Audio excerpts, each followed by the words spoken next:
Good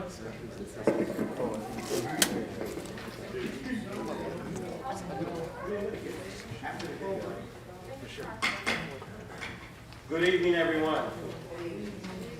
All right, the time is now 7:01. We're going to go ahead and get the meeting started for the evening. Can you please call the roll? Sure. Trustee Sanchez. Trustee Reyes-Plummer. Here. Trustee Jones. Here. Trustee Lightfoot. Here. Trustee Peppers. Here. Trustee Brandon. Here. And Mayor Booker. Here. You have a form. Wonderful. All right. Can we please stand for the invitation from Trustee Peppers and then we'll do the pledge of allegiance. I don't see our chat. Chapter Peppers. Okay. Dear Heavenly Father, we come before you today and humble. We humbly submit to you, Lord, and ask for your prayer, ask for your understanding, ask for your blessing. Lord, we know it's hard out here. We know a lot of families are going through difficult situations. Please guide our youth. Please bless our families. Please uplift our board, Lord, that we work together and make sure that we uphold what's necessary here in Maywood. Lord, we ask these many blessings in Jesus' name. We pray. Amen. Amen. I pledge allegiance to the flag of the United States of America and to the republic for which it stands, one nation, under God, indivisible, with liberty and justice for all. All right, going to go on to the Village of Maywood prayer confession. Father, we come boldly before your throne of grace, interceding for the Village of Maywood. We pray for your spiritual awakening in the hearts of the Maywood residents. Thank you for preserving this village and bringing restoration, wholeness, and generational wealth into our communities. Restore this generation's faith, passion, and igniting them a holy fire that will destroy every demonic influence. Thank you, Father, that you have delivered Maywood out of the power of the darkness and translated it to the kingdom of your dear Son. We bind every strong man that has held Maywood bound. We execute divine judgment against the forces and the darkness and cancel every satanic operation. We thank you that the works of the enemy are destroyed and declare that Jesus is Lord. We plead the blood of Jesus over Maywood and its residents and declare that the heavenly angels have been given charge over this city to protect it. We thank you that the body of Christ has been released as laborers have been sent to Maywood preaching the gospel, bringing healing to the brokenhearted, deliverance to the captives, liberty and restoration to the bruised. Let the outpouring of the Holy Spirit consume them with wisdom, prosperity, truth, love, joy, peace, righteousness, faithfulness, and holiness that will manifest God's kingdom and bring forth revival to the land. Father, we know that your word will not return to us void and will accomplish everything in which you have sent it to do here in the village of Maywood. Amen. All right. Approval of the minutes from the Committee of the Whole on the Village Board of Trustees, Tuesday, October 5th. Does anybody have any corrections or anything that they would like to make to those minutes? All right. Motion to approve. All right. Second. Motion by Trustee Brandon, approved by Trustee Jones. Are there any questions? Please call the roll. Trustee Sanchez. Trustee Reyes-Plummer. Aye. Trustee Jones. Aye. Trustee Lightfoot. Aye. Trustee Peppers. Aye. Trustee Brandon. Aye. And Mayor Booker. Aye. Motion carried. Perfect. All right, oaths, proclamations, and announcements and appointments. So I just want to remind everyone that the month of November newsletter is on the front table. If everyone would like to grab a copy of the newsletter, it has inside of it tonight's community meeting as a whole, but also as we're talking about crisis management and public safety, we started the Crisis Management and Public Safety Collaborative that includes School District 209, School District 89, the Maywood Public Library, Proviso Township, Loyola Medicine, amongst some other partners. There will be a community town hall on the 6th. That is this Saturday at 10 a.m. That'll be at Proviso East in their auditorium.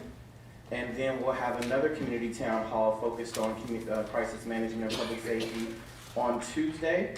That is the 9th at 6 p.m. and that will be at Irvin Middle School in their library. We will have a prayer walk on Saturday the 13th. That will be starting on 17th and Madison, and that starts at 12 p.m.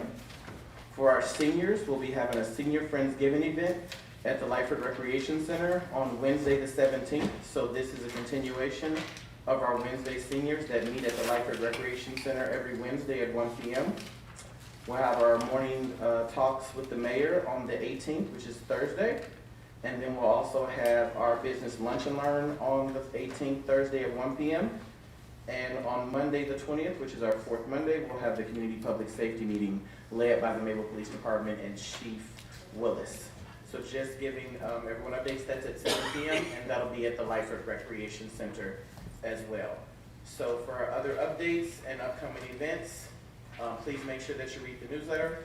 Also, just a reminder for those who are interested in joining one of our commissions, you have until Friday, November 19th to submit your application for Fire and Police Commission, Liquor Authority, Planning and Zoning, Historic Preservation, or Traffic Safety. Those applications can be emailed to you by contacting Ms. Lysandra Banks within our Community Engagement Department, or you can email her at lbanks@maywood-il.org, or call her at 708-450-6302, or you can pick up a paper copy at the 40 West Madison Village Hall in the mayor's office. So those are a couple of updates coming up. Other updates you guys have in the newsletter as well. Starting November, we are talking about the leaf season. So I know you guys have seen various posts in regards to making sure that leaves aren't messing up our sewage drain system. So in the newsletter, there's the map that showcases the 8 different zones. Within the 8 different zones, we want to make sure that you guys are aware of the pickup weeks or times that the Public Works Department will be picking up leaves. If you would like to get stickers, if you're going to be putting your leaves in materials that aren't disposable bags, you can come to Village Hall and pick up the stickers, and those will be available and readily to you. For our seniors, the handyman program for the Proviso Township is letting everybody know that winter is upon us, so they're doing winter checks for our senior citizens. So if you'd like to have the Proviso Handyman Department come over to your home, you can call them at 708-547-4001. And that completes our announcements. One last thing, we are still experiencing COVID-19, and we have experienced a slight uptick from last week and week prior in regards to those that tested positive. So if you all need to get vaccinated, if you need a booster shot for our seniors, or if you need COVID testing, again, those are all available on the corner of PLCCA. That's 5th and Madison. That's Monday through Friday. And then you can also go on Tuesdays and Thursdays to COVID Equity Response Collaborative with Loyola. And that's just going by www.circle.org, so CERCL.org, and they are at the Lyford Recreation Center from 2 to 4 p.m.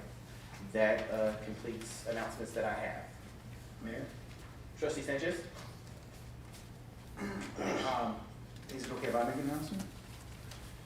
I apologize for being late, but this is a good late. For the past year, I've been asked to join a committee to fight for the opening of Wood Lake Hospital. That finally happened. It happened in October. Today was our first board meeting. I bring to the village great news. This is an opportunity for 500 new jobs. It's a $40 million project, and it affects us all. The outpatient services, the mental health services, the addiction services, all of these resources are available and readily available to our community. They've asked me to be the seat at that table. I represent you guys. Please, if I can help or assist with anything medically, I'm here, let me know. But I just wanted to make that announcement. Today was our first board meeting. We have been fighting for the past year. We finally got our charter, and this is for us. So 500 new jobs is awesome. And sorry for being late, but I'm not really sorry. All right, that takes us on to item number 7, finance management reports.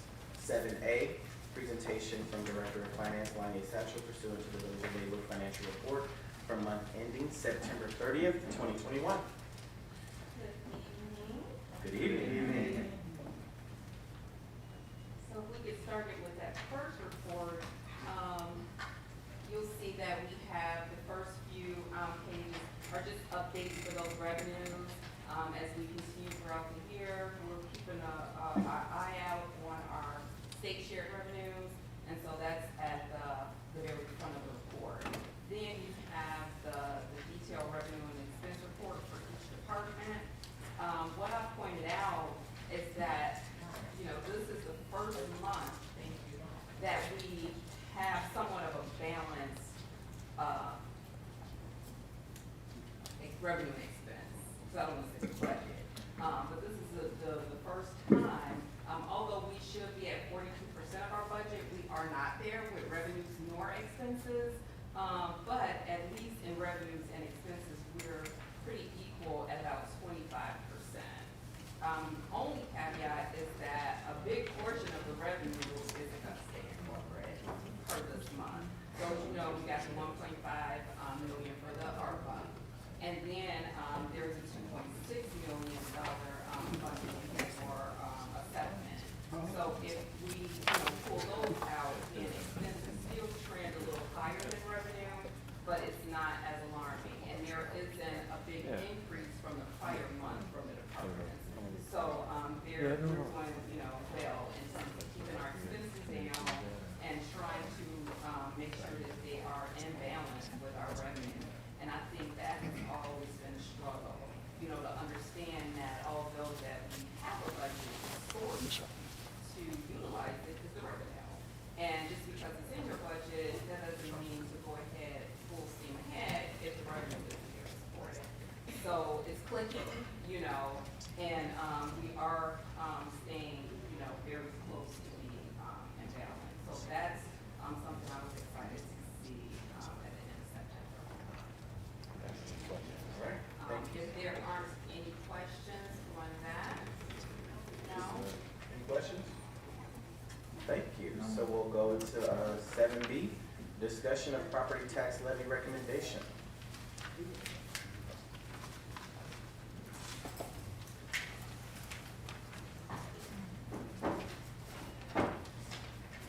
Okay, so here is our,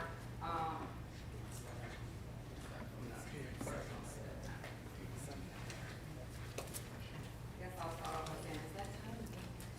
This takes time to go.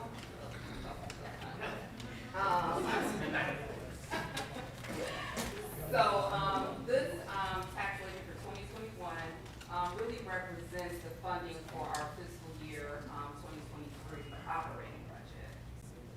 I just wanted to remind you what some of the contributing factors are, which we fund are the corporate fund, and that directly impacts the operating budget, the police and fire pensions, which we provide that information through our actuarial studies, the recreation fund, of course, is for recreation, and then the debt service is for the 2015 refinancing bond. So those are the components that go into the actual levy. So we all remember last year, and we had a 0% increase in 2020. And we're proposing the same for 2021. 30%. Hold your applause. This is how we plan to do it. So you see the numbers, right, from corporate for 2020, and you see a slight increase for 2021. So how is that a 0% levy, right? So we're at the end of our debt service, and what we're doing is projecting a reallocation of that, or requesting a reallocation of that, which at the end results in a 0% levy increase. So here here, I just kind of gave a scale of the impact of the changes, which are very small in fire and police. And it shows there that debt service in this year is 0. And the slight increase of that debt service moving over to corporate, but not only corporate, we're projecting to fund the police and the fire pension growth with that 2.751 that no longer exists in debt service. And again, here is just, again, I know visually if you see it, you know, it's better. So this is just another visual representation. Again, there's no increase in the tax levy, and just, you know, illustrating how it will be, you know, represented. Factors that impact our recommendation to reallocate that debt service is our collective bargaining agreements, our staffing needs, our fiscal investment policy, the need for machinery, vehicles, and equipment, information technology needs, and the all familiar fund deficits, and the very familiar cash flow issue, which, as I stated in my previous presentation, that we're working diligently to correct that. So here, the 2.75, this is the funding reallocation. So when I take a look at it, you know, about 90% plus of our staff have union contracts that require or already have an increase built into it. So that's approximately $276,000.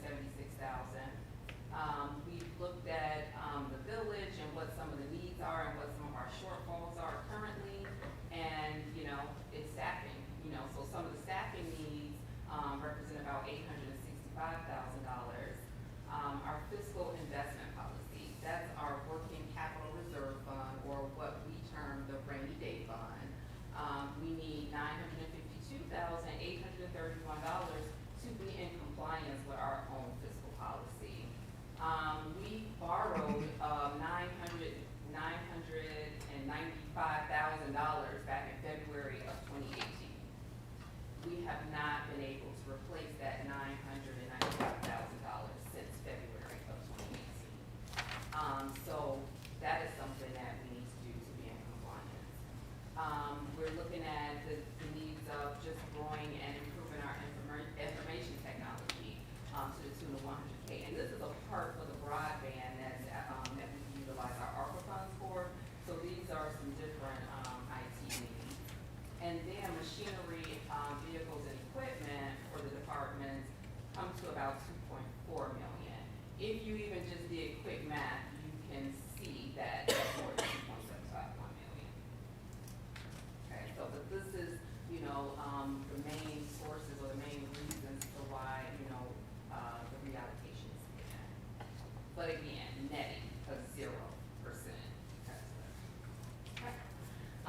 So again, the staffing needs for that $865,000 are related to police, public works, and code enforcement.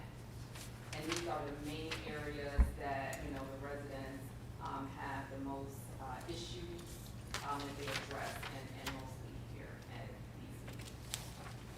So here was just to show you that rainy day, you know, fund, so you can see what's funded and the portion that's unfunded to get back to our $2 million. So the additional funding requirements for the machinery, I just kind of broke down those dollars so you can, you know, kind of see what they are. Fire, machinery, and then the vehicle request in each of the departments, and then the equipment request in each of the departments. And I didn't dive too deep into these because, of course, when it comes to budgeting, that's when we really, you know, get down to the nuts and bolts of what these dollars represent. And that is it. Do you have any questions? Mayor, Trustee Brandon? one question that I just want to have something clarified. So the monies that were borrowed, are you referring to, was that for the fire engine? No, that was back in 2018. I presented a list of several vendors who we had outstanding balances with. Okay. It was about maybe 15 to 20 vendors that were unpaid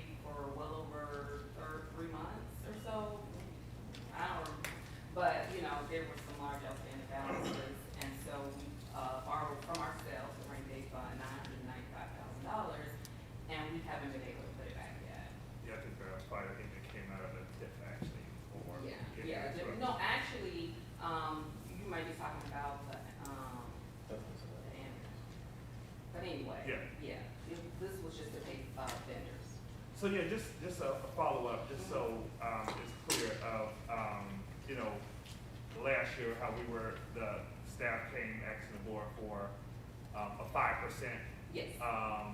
you know, increase in how we arrived here. So it's basically simply because we're preparing to pay off the 2015 bond. Yes. And that will create, $2 million and something dollars that we will be able to Reality. reallocate and use, somewhere else. And also, the funding that we receive from the ARPA funding as well, which will provide some flexibility in how we're able to potentially utilize those funds to help bridge some of, the gap when it relates to some of these concerns as well. Correct. Okay, I just wanted to, you know, make sure that was very. Right, and that's why I gave, you know, you guys have my write-up, but for the audience too, you know, just to be able to visually see it, to know how and why, you know, we're able to do a 0% and not be misleading or miscommunicate and show transparency. That is a reality. That's exactly what I was looking for. Thank you. Any other questions? Mayor, Trustee Sanchez. more of a comment. I don't wanna make it seem that we're too comfortable and there's not really much of a flex, right? I mean, there really isn't any much of a flex. We still have to put that money back, what is owed, and we still Oh, have yeah. our net dues and our negatives, so, Yeah. you know. So like I said, that, you know, that is a drop in the bucket still. But that combined with ARPA, you notice I didn't have to put infrastructure, you know, in this, because we may be able to, you know, allocate some funding for that. And we know Biden has an infrastructure bill that's, you know, one day will pass, hopefully. And, you know, so that'll be able to, you know, help with some infrastructure. So, you know, we just need staffing, and these are new positions. These don't even address the staffing needs from attrition. So these are, brand new positions that we need. Any other questions? Mayor, Trustee Jones. actually, I want to engage the attorney too for a second. So I remember during our training, there's a topic that came up regarding like what you gain from increasing the levy and not. And I remember there was a conversation about folks that contribute to that are new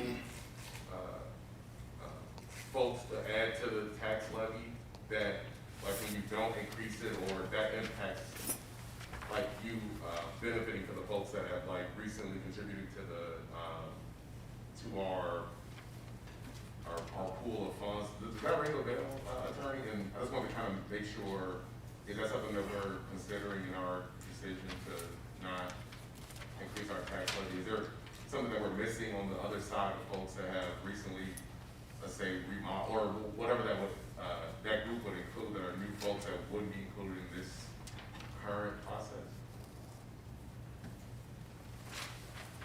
Attorney Drew. Yeah, are you referring to new growth? Yeah. Is that the concept? Yeah. Yeah, that's something that, the board can certainly talk about, they can talk about. This tax levy, I don't think anticipates new growth, but that calculation can be done, and you can, you know, discuss that. But given what you have right now, you know, this would be an opportunity to leave your tax levy static, no increase, but you would still have roughly $2.7 million to reallocate to address, you know, again, staffing, infrastructure, capital, deferred capital needs, and then the biggest, and one of the biggest things is, you know, you've been out of compliance for a number of years with your investment and fiscal policy. So by getting rid of the bonds, reallocating, refunding that rainy day fund, that's gonna put you on a better financial footing to, say, get a new bond rating, which, you know, at some point is gonna help your financial health, both to the bond market, if you issue bonds for new capital improvements, such as like maybe a new village hall or something like that, you know, a major project like communities are doing. Also, it gives you an opportunity to, you're more attractive, just in, not only the bond market, but the development market. So that may give you more opportunities, you know, to attract economic development. Giving you know, we're building a more solid financial footing. And I brought this slide back show that there is, movement, in the corporate and the fire and police. But because the debt service is now zero, and we're able to reallocate that when it will capture, it will, impact what you're referencing. Because it's not like we're holding corporate steady. It's just through the reallocation, you have the net of zero. And we didn't just take the full 2.7 and try to reallocate it to corporate. We deducted from that the fire and pension, police and fire actuarial recommendation. So there is movement in the levy, it's just a net of zero. Mayor, Trustee Grant, Trustee Grant? yeah, is the engineer here? Yes, sir. I have a question, quick question for you. This is in regards to this whole project. Where are we at in regards to Washington Boulevard? In regards to any matching funds that is needed for that project? Or where are we at in regards to the project at all? Because from my memory serves me well, this year, coming up, it was supposed to be the year that we were supposed to be preparing in 2022 to break ground on, or finish from 9th to 21st, which is the village board of Washington Boulevard. Where are we at with that? Because I know we were supposed to have put some money to the side. I think that we had based on the grant or the funding we received, there was a nice sized portion that the village was supposed to contribute. Where are we at in regards to that? So the schedule for Washington Boulevard is still the same. It's still on schedule for a fall 2022 IDOT letting. We had previously had a shortfall of the federal funding portion of the 80%. We have the Invest Act funds through Danny Davis that are slated to cover that shortfall. So we maximized all the federal funding that we can for that project. And then the village's match is approximately $1 million. And as far as I know, the village would like to use the rebuild Illinois funds to cover that. So, just to add to that, what I reported on the first page, under other major funds, the motor fuel, revenues are at 75%, and our expenditures are at 10%. And that's because we're using that money, for the project. So if you look on page like 33 and 34, that's where it shows you, year-to-date, and then the, year-to-date revenue and year-to-date, expenditures. So the total, revenue over expenditures is 581,000, almost 582,000. That's going towards, that 1 million. So as we continue to get closer to that date, we should have what we need to manage. Okay, perfect. Thank you. Any other questions? Again, I would just like to say thank you to staff, thank you to Director Satchel, thank you to the village manager, Will Armstrong. We're looking at the second year in a row of no levy increases, coming off of a community that did a decade worth of levy increases every year, understanding that the village of Maywood is the highest taxed community out of 14 in the west suburbs, and out of 134 communities in Cook County. We rank number 126. So I think anytime we can look at our funding, be more fiscally responsible, look at ways to maneuver, as Hancock had shouted out, having great relationships. Thank you, very thankful to Congressman Davis after having meetings with him for allocating the additional $1.4 million that we would have had to find funding for, that we no longer have to find the funding for, because he did get us that to ensure that the Washington project is headway, having great conversations with our Senate Majority Leaders, with our Speaker, with our Cook County Commissioner, as well as the overall Cook County departments as well. We will continue to go after funds that do not result in the village of Maywood having tax increases at every aspect that we possibly can. And I really thank staff for doing their due diligence, looking at the budget, tightening the ranks, also understanding how we're going to move the community forward in the best possible way, but being fiscally responsible. So thank you so much. All right.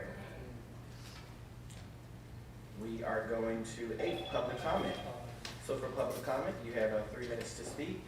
You do not have to give your address, but your name and no longer than 3 minutes to speak. Chris Anthony Sharp.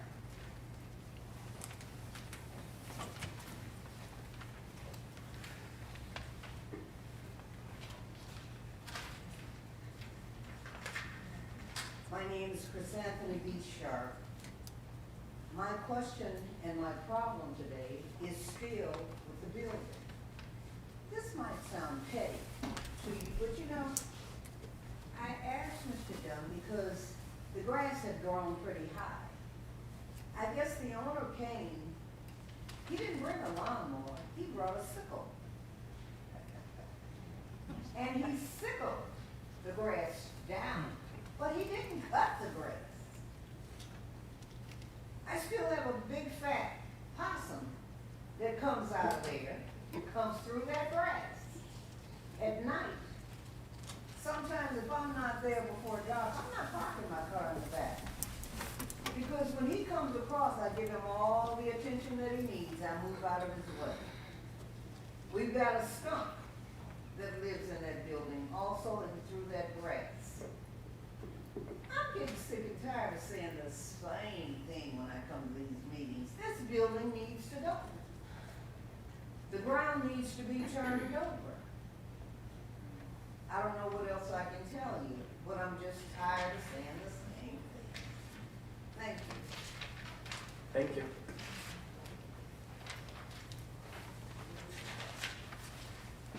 Gloria Clark.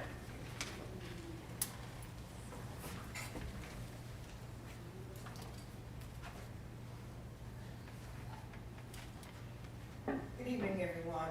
Good evening. My name is Gloria Clay, and I'm hoping that the board and everyone will take this in the spirit that I'm giving it, and I hope no one gets offended. But I'm going back to a couple of board meetings ago when we had our swearing in, and I wasn't really happy with the way we treated our police chief, Willis. To lump him in with everyone else that was being sworn in, I thought was a total not respectful way for him. He's like all of you up there right now. You all were sworn in with family, friends, ministers, and all that were there with you to help you celebrate this. Everybody up there was given that privilege. Chief Willis was not. His family, his wife, his children, his child, whatever, was not here to help him celebrate that occasion. And I think that was a total disrespect for him that we showed him. After all, just like you represent Maywood in your respective positions, he also represents Maywood as the police chief of all of Maywood, not just parts of Maywood, not just one department, not just a supervisor, not just a director, but a police chief. And we did not give him that recognition. And I think to me, it was deplorable. We owe him a lot more than that, and what he's being put through, what he has to do. I'm happy to see we did get someone to come up and get a cake for him and his wife tonight to celebrate that occasion. I'm apologizing for myself because you were not given the due diligence that you should have been given, and I do apologize for that. And I hope some way, somehow, you guys will know how to reconstruct that and do it again, and let his wife and family be a part of it. You all stood here and took pictures with him. You're not his family. Okay, he works with you. He's a worker.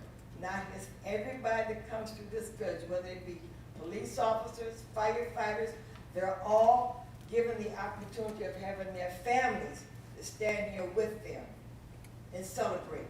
He did not have that opportunity. I apologize to him on behalf of the village because it should not have happened that way. Every one of you guys had someone with you when you did that swearing in. Everyone had a family. Our village manager had her husband and part of the town that she was from to stand here with her. And I think he deserves that same thing. Thank you. All right.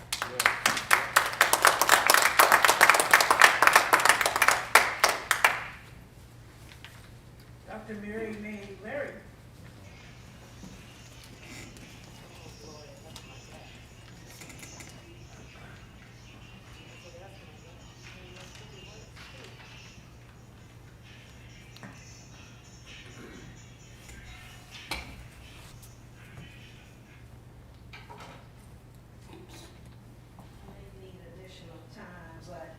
Mary Valer. You can start the timer now, clerk. I shall refer to my notes due to the lateness of the hour. Good evening, August Board and Maywoodians. I received a text on this past Friday, October 29th, that the debris by the expressway on First and Harrison was removed. Thank you. However, my concern this evening is on multiple noise complaints in reference to two locations, 905A, 901B, Fifth Avenue, and that's the music that I'm alluding to. My question is to this, in reference to this location, is it licensed as a beauty salon or a nightclub? I cannot fathom that this administration would do such a thing. I phoned Mayor Perkins in reference to this licensing, and she indicated that it did not take place under her administration. Keep in mind that this location is housed within Lily Plaza. Residents deserve the right to peace and quiet. A 101 crash course when Lily Plaza was first introduced to Maywood as a high-end condo with a buy-in investment. Later on into apartment complex. These neighbors deserve peace and quiet. We never had a nightclub in Maywood. If so, when did it come before this board? If so, what was the vote? This loud music goes on the weekends between 5 p.m. and to 2 p.m. Only in the village of Maywood would this be acceptable. This level of music and noise should be prohibited. It should be unlawful. A home should be a place of rest.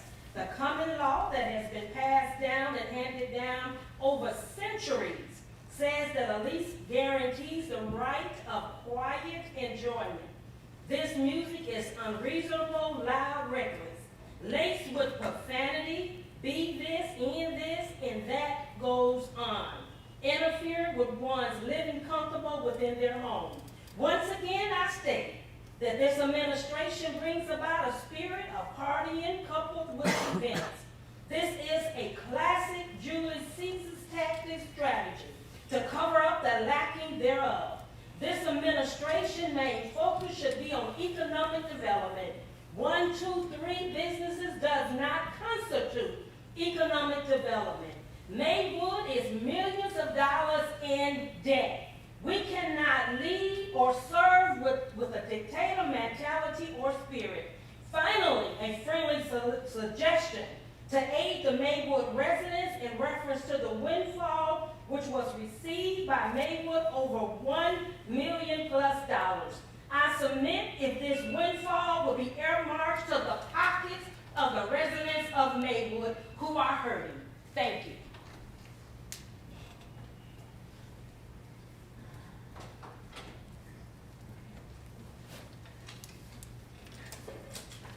Loretta Robertson.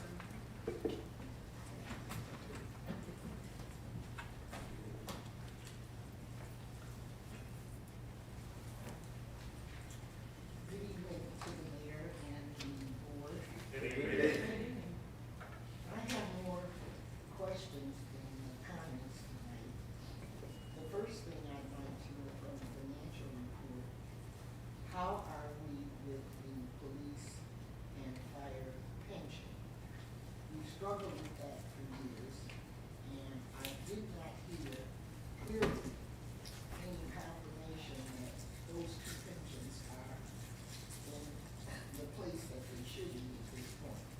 I know in the past we've had to be forced to take care of this problem. I hope it's at a point where we can really do so. Secondly, I want to know when the Baptist Retirement Home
wait, and I make it here, but still, I'll let him a few minutes to segregate to him and congratulate him.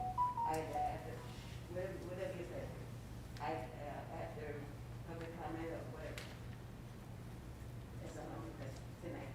I'll be back.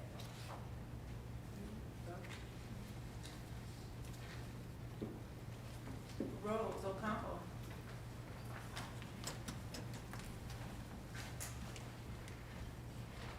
Hi, everyone.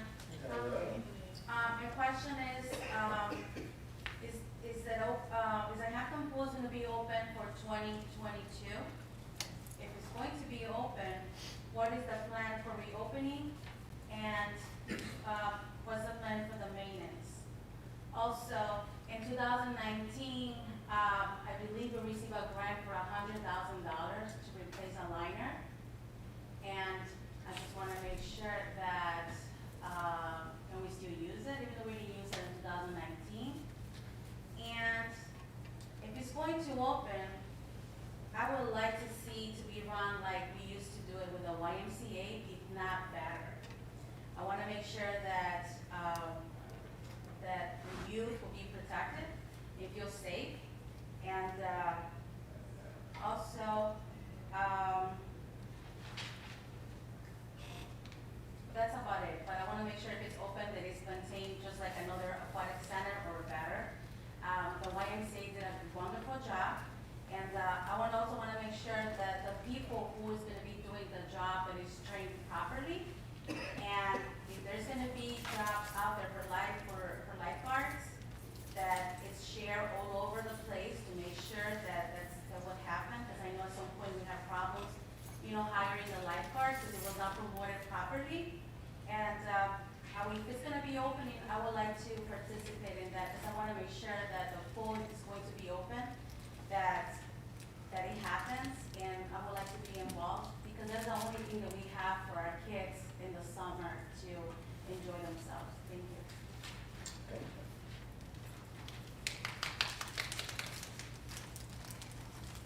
Joe Wilson.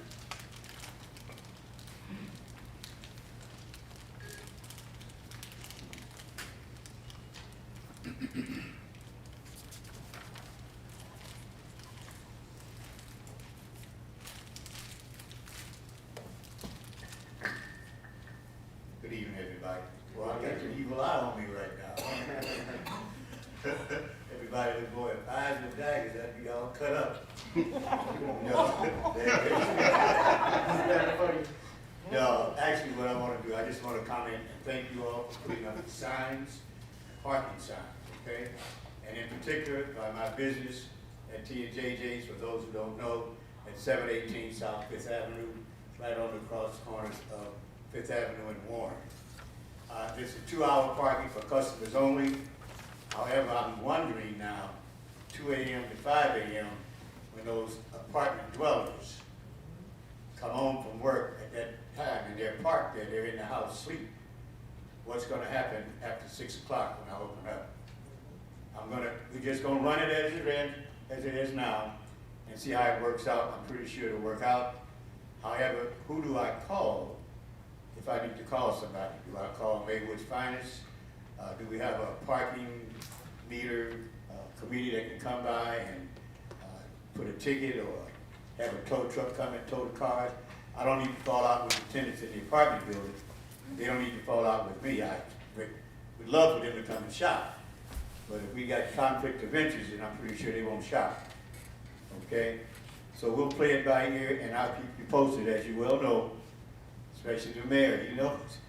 And I got Comrade Peppers over there, who's the trustee over the traffic and safety, which I'm a commissioner on. Yes, sir. All right.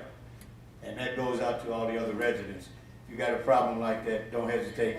You can call me, all right, and we'll see if we can handle that situation. Thank you. Thank you. That's the end of your public comment. All right. One more. You want to make it? Yeah, come on. Because I did pull you up. So I just want it on record. I did pull Ms. Jaycox up when when she was signing in. That is the only reason I'm saying come on. Right. Because I did bring her into a conversation that stopped her from signing in. Okay, this is real quick. Trustee RJ Jacob. Cox, former trustee of the Village of Maywood. Anyway, just for the record, I just wanted to say that I was here about the property at 805 Washington Boulevard, which is trying to go up as a auto body shop. And I know from when I was on the board that that area was zoned for residential only and not for commercial, and certainly not for industrial. And for the type of auto body shop that they're trying to put in there, which I went to look at, it's industrial, which should be on St. Charles Road in here. That's all, just for the record. Thank you. Okay. So when Ms. Chrysanthemi Sharp, Building and Code will get in touch with you in regards to the updates for that building. There have been discussions and there is things, I understand that we're trying to get it torn down, but we'll have Director Dunkins will be reaching out to you to give you updates in regards to that. I also wanted to give you an update because I thought you were going to say it. So we were at First Student yesterday and we did bring up the parking issues. Also, there are meetings coming up with staff and First Student as well to discuss the parking issues as well. Just wanted to give you an update in regards to that. Ms. Clay, I can't say anything that you said was wrong. I apologize. I will say as we look forward to moving on in regards to celebrating those people who have every right to be celebrated, and as we look forward to making sure that we are doing our due diligence, we will take in consideration all best practices and future swear-ins and future celebrations of various different employees and of different community events and community members that take place. With Ms. Mary May Larry, I'm glad that they picked up the trash. Again, as I said, if anyone does not have the My Civic app downloaded and you do see any trash pickup, you can always just go to your app store or you can go to your Google Play Store and just type in the Village of Maywood and the My Civic app will pop up for you. You are able to take a picture of where you are. It will GPS your geographical location and you can report issues across the board. So if there's noise complaints, if there are parked cars, or if anything, trash, debris, graffiti, all of those things can be reported in the My Civic app. So I'm glad to hear that they were able to pick that up. Point of clarification on when you talked about 900 Fifth Avenue, that banquet hall was actually constructed, designed, and approved by the previous administration. That absolutely did not come before this board, nor did it come before our new village manager, nor did it come before our new director of community development. So that project had to go through a construction process. It had to go through an approval process. That, for it to be open right now, did not go through this current administration. I just want clarity on that. From Ms. Rupp, so Fire Chief will follow up in regards to noise complaints and we'll work on that. But it was, unfortunately, I was advised, it did get a banquet hall license, but it doesn't have a liquor license. But that was done by the previous administration. So in looking at Ms. Robinson, we talked about the financial, so we do have an actuarial report in regards to the police and fire pensions. There is still a lot of work that needs to be done in regards to paying down that police and fire pension. When talking to different communities and going to different conferences, the debt that the Village of Maywood has in regards specifically to our police and fire pension is nothing that's not a standard issue across the entire state of Illinois and throughout the country. The Police and Fire Pension Board for the state of Illinois have been looking at ways to do various consolidations or various ways that we can address this from a state issue because our debts are as high as all of our surrounding communities and across the entire state. So they are still looking at it. I will say we are making payments into it. We are not ignoring it. We are doing our due diligence from a fiscal agent at this point. Definitely can't speak to what was done in the past because it was well before any one of us were elected officials onto this board. But we are currently paying our due diligence into the pension, and we are working with the state board to focus on best practices and best ways to deal with the pension issue. The Baptist home applications should start Q2 of 2022, and the design should be done fall Q3, so third quarter of 2022. That should be done. As soon as the applications become available, Those will be sent out to Maywood residents first for first dibs in regards to it, but applications should be coming out sometime in the second quarter of 2022. And then when it comes to the grocery store, I feel you. As a resident, I have to drive out of 60153. I pay taxes to another community to use their grocery store. We have been having multiple conversations with grocers. I do not want to do things that have been in the past of selling false hope or false dreams. There are certain people that are interested, but I do not want to have them come to community meetings nor have any conversations until we really are ready to have a deal made versus just interest. So we are having multiple conversations, and as soon as that becomes available, be more than happy to share it. We are having conversations with more than one location, not just where the specific grocery store is right now. There are several locations that are being considered, but as soon as there's something concrete to discuss, it'll be brought before the board to talk about so that we can truly move forward in making sure that our tax dollars are staying within the 60153. Ms. Redmond, thank you so much for bringing the cake. As soon as I get done, if it pleases the board, we can take like a 5-10 minute break. Everybody who wants cake can have cake, and then we'll get back started. Joe, glad you like the signs. The parking along the east side, over there on the other side, is coming along nicely, so that should be done soon.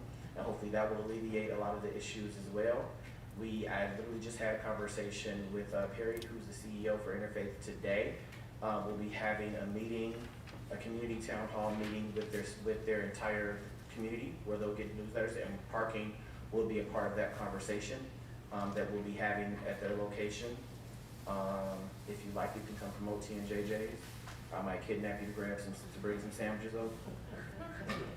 So, if you have any parking issues currently with what's going on, just reach out to Chief Willis. I know you got him on speed dial. Right. So just go ahead and reach out to him. And then, former trustee Jay Cox, thank you for putting on the record, but we are having conversations and looking into that development as well.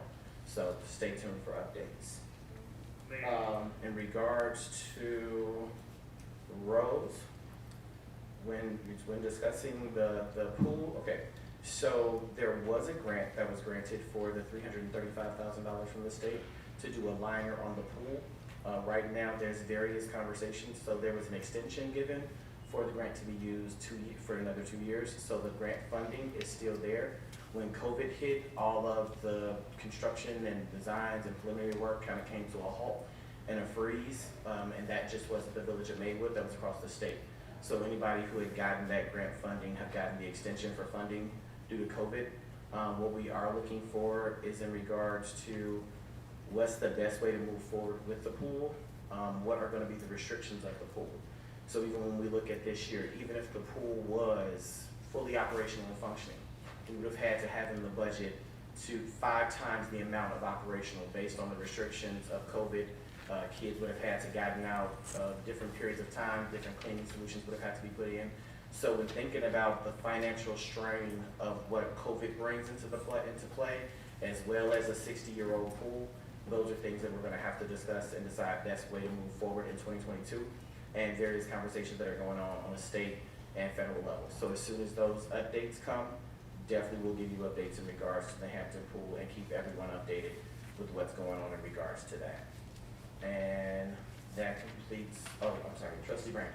Yes, I just wanted to comment in regards to what Dr. Larry mentioned in regards to these shops throughout the village of Maywood hosting these parties. So this is something that, you know, This one is actually licensed as a banquet hall, but it's not a shop, it's not a storefront. It actually got a license to be a banquet hall. No, from my understanding, it's the beauty shop on 5th Avenue that is a beauty shop that is utilizing the location for other means. So I would recommend that we look at the business license with this beauty shop, because this is happening across the village of Maywood. And one incident over on 17th and Madison ended in a tragic situation. So to just be able to evaluate what their business license permit them to have, does their business license permit them to have liquor in their establishment, especially to be selling liquor, and just look at the business license. So maybe we can have Angela and somebody in code to look at their licenses and make sure that they, because I don't recall giving an establishment permission to, first of all, do a banquet hall facility at Lilly Plaza, or to be able to sell liquor at the location as well. And I know for sure that they are having parties at this particular place, because if you see a lot of people hanging out. And this is not the only place, there's also the old flower shop over on 5th and Pine Street, when you see cars lined up or down 5th Avenue, you know it's something happening because the post office is closed at 5. And, you have these parties. This is, something that's popping up across the village. So that's why I wanted to make sure I, highlighted that, because I saw it with my own eyes as far as a party happening at that particular location. I don't recall giving a banquet hall license or liquor license to that location. Chief, would you like to respond to that, please? So what he's saying is, we've been dealing with this for a while, and yes, some of these establishments are coming into the village of Maywood. They're saying they're one thing and they're doing something else. Right. But working with community development, Ms. Smith, I think we got a game plan in place in reference to now when a business actually come into the village, it was done with just 2 signatures signing off, so now she's bringing in Cole, Director Duncan, the fire chief, myself, and herself, with all us collaborating together and talking about it. Now we have input and saying, okay, no, this business can't come in. Because we do find out a lot of stuff after the fact, but I think with this new way of doing things, it's going to sit and make the village better as we move forward. Perfect. All right. Yeah, okay. Well, thank you so much. And so in reference to 905 too, we did cite this business twice this past weekend, so we did get that. And so Lieutenant Farrell, we did cite that business twice as far as loud music. And I just had a conversation with one of the village attorney in the back to try to make that a chronic nuisance if it continues on in the days to come. Continuation. Yep. How long is they gonna be allowed to their license again? That I don't know, man. We have to talk to community development, but we'll be looking at that in the days to come. All right. Thank you, Chief. All right. If the board is okay, we can do a 5-minute break to have the cake served. Everyone's okay with that? Motion to recess. All right.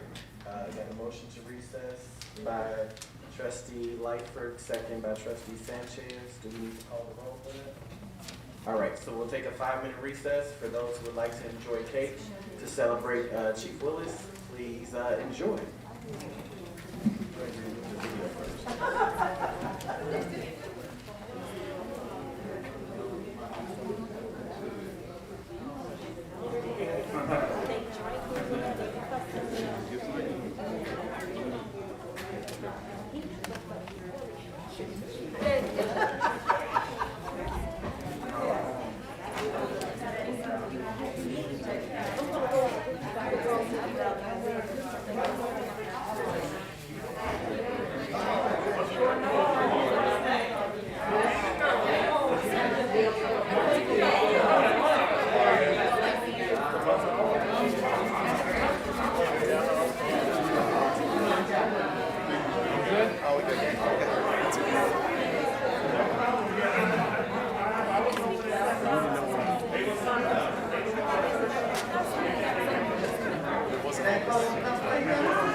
I'm not going to enjoy Sunday, so I'll make sure I'll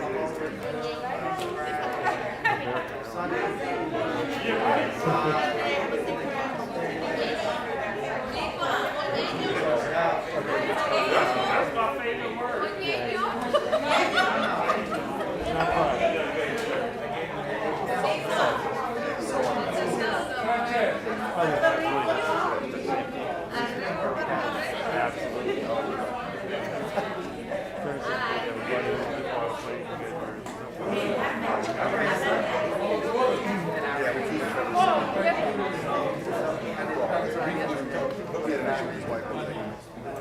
Bought a 50% share along with another friend of Mabel's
It's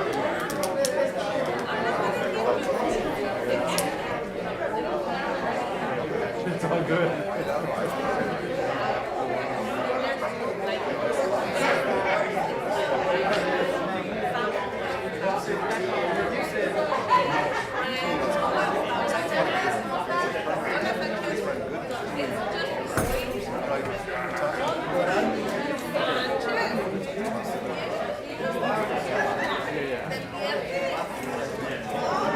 They grew up a little different.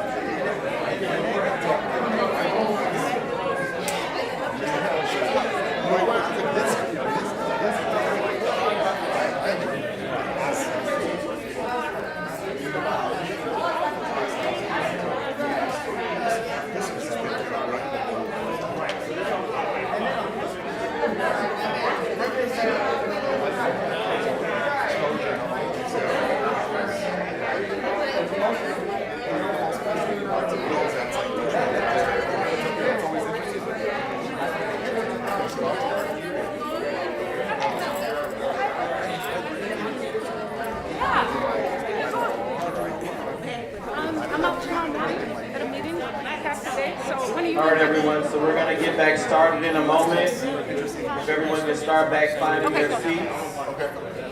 Okay, give me a call. Yeah, we'll have a power.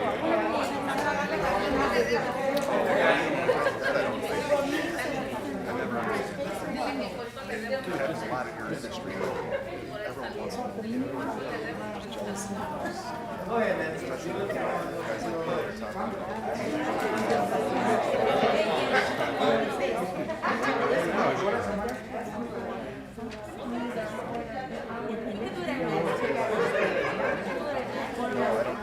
That's unhealthy. Yeah, right, that part of it. So you use that as a tool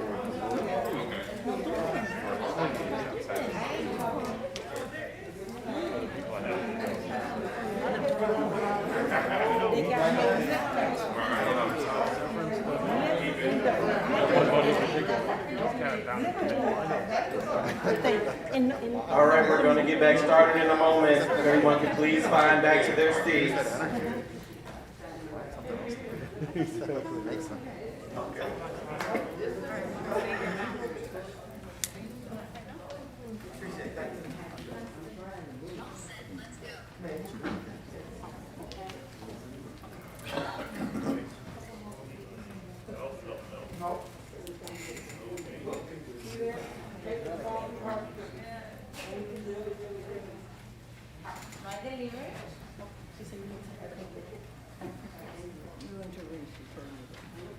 All right, we're gonna go ahead and get the meeting back started. Just wanna thank Ms. Reverend again for providing the cake to all of our residents. And Thank you. to Chief Willis, and then thank Mrs. Teresa Kelly for going ahead and cutting it so delicately to make sure everybody gets themselves a good old slice. It was hot. It was all apart. Sorry. Hot and tasty. You did not? I do not, you know how this is. In fact, Look here. I didn't say that. All right. So we're gonna go ahead and continue the board meeting at 8:12. Do we need to call the roll? Okay. Do we do have a full quorum? So we're gonna go ahead and continue. So village president report. The first part of village president report is actually a video presentation in regards to the Maywood Fest. So with that being said, just gonna go ahead and let everyone look and reminisce and enjoy.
Hopefully everyone enjoyed the Maywood Fest while it was taking place, and hopefully everyone enjoyed the reminiscing. And that was a fest that we definitely put together in 90 days, starting with a zero budget. So we're looking forward to actually starting in January in the planning of Maywood Fest this year. Also this year, we'll be looking at bringing back Azteca Fest as well. So that's going to be something really great and exciting for the village of Maywood. Trustee Sanchez is really excited. We got you, Sanchez. We got you. So again, that video will be put online for those to share. We'll also be using it as a lot of our promotion for the Maywood Fest for now and for years to come.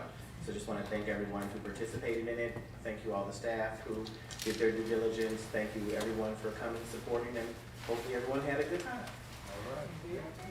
All right, so we're going to move on to 9B, which are photos and presentation for our new businesses in Maywood. So in part of listening to conversations, when we say one or two businesses is not enough, I agree.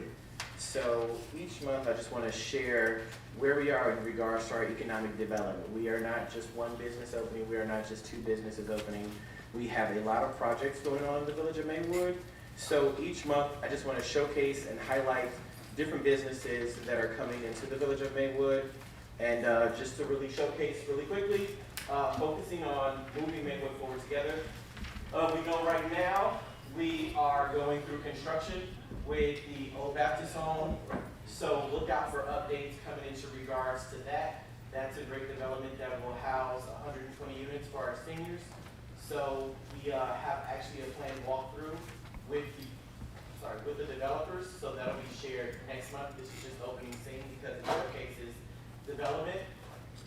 We celebrated with the ribbon cutting, the Fifth Avenue Apartments. So with the Fifth Avenue Apartments, there are 72 units that are fully occupied at this point. Initially, the worry and the conversation within the Fifth Avenue Apartments was that the property would, because it focuses on those with financial assistance, that we were going to have like issues with derelicts, gangbanging, drugs, or anything like that. Realistically, I'm happy to report the large percent of the residents that are there are either students or employees at Loyola. They're a vibrant group. We did a tour of the facility. We actually went and looked at some of the apartments, have actually spoken to some of the residents.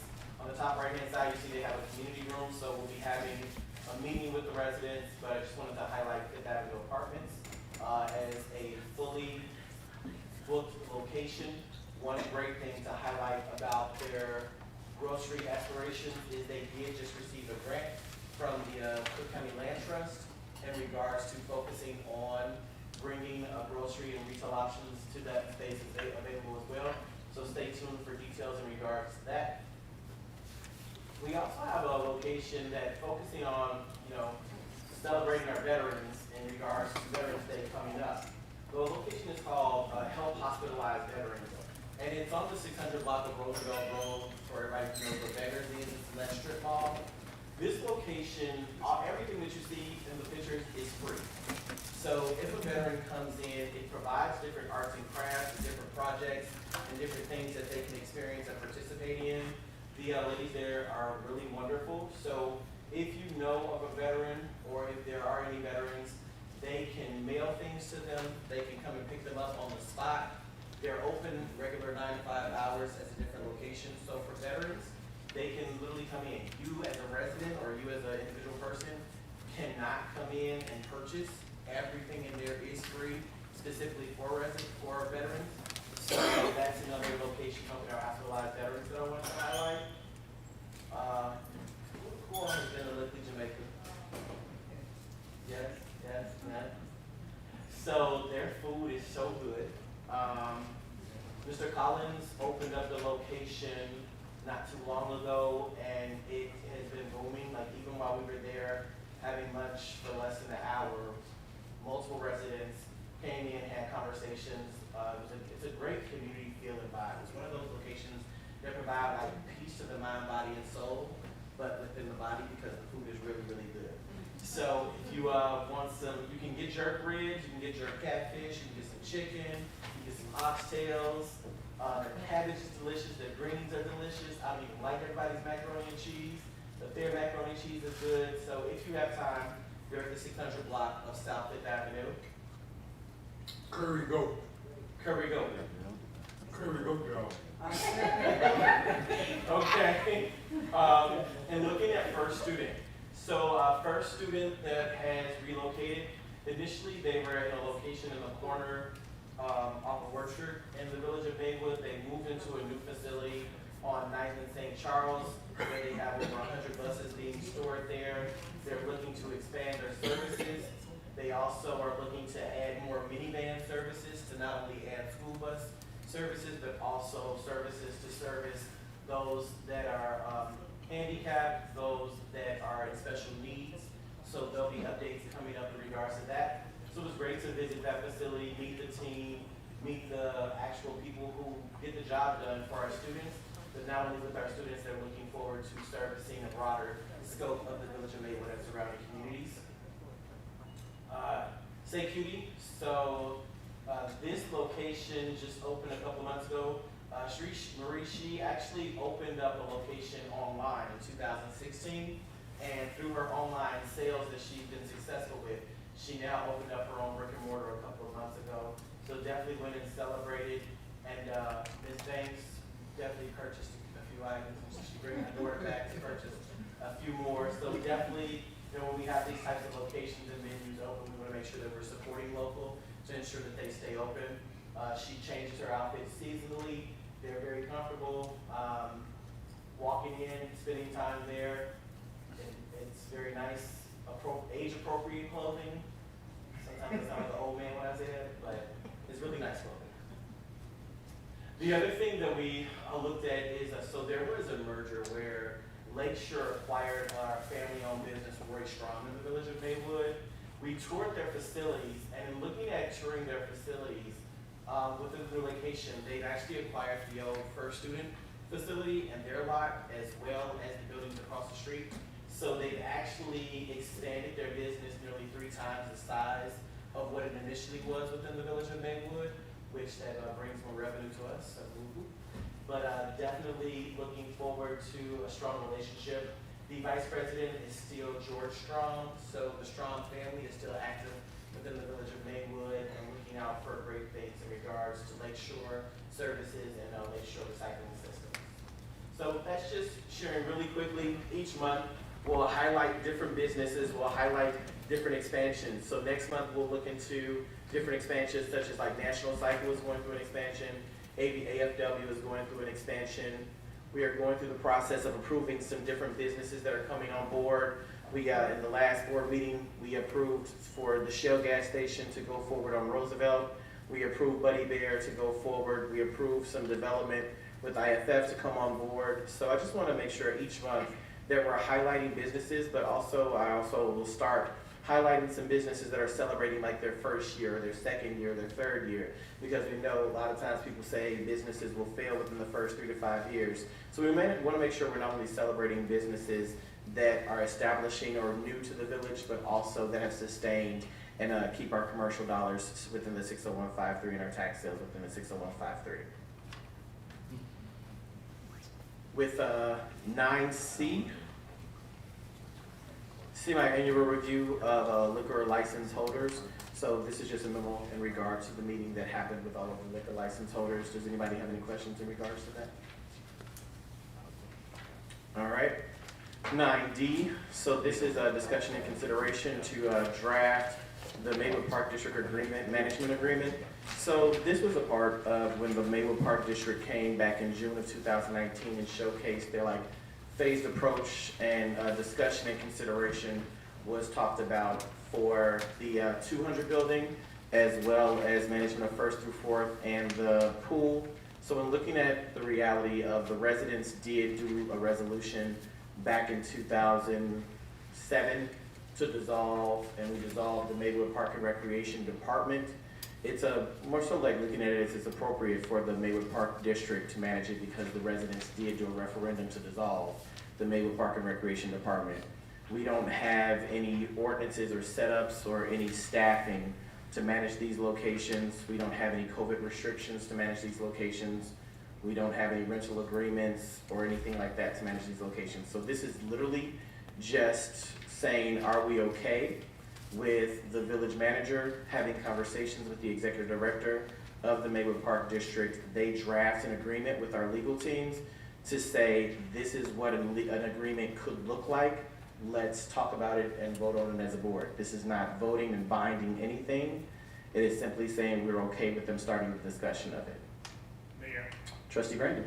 Yeah, so I just want to, for us to be really clear in regards to what the referendum stated back in 2006. So the referendum stated back in 2006 to consolidate recreational services within the village, because the village of Maywood operated its own recreational program, and then there was the Park District, which operated its program, so it can consolidate their services. What was not in that agreement, and I just heard you mention this, was the 200 building. Actually, the board was very adamant about not turning the 200 building over to the Park District. Now, there was some conversation about the pool, but at that particular time, because of what it took to operate the pool, the expenses, the Park District was not in financial, I guess, health to be able to operate the pool.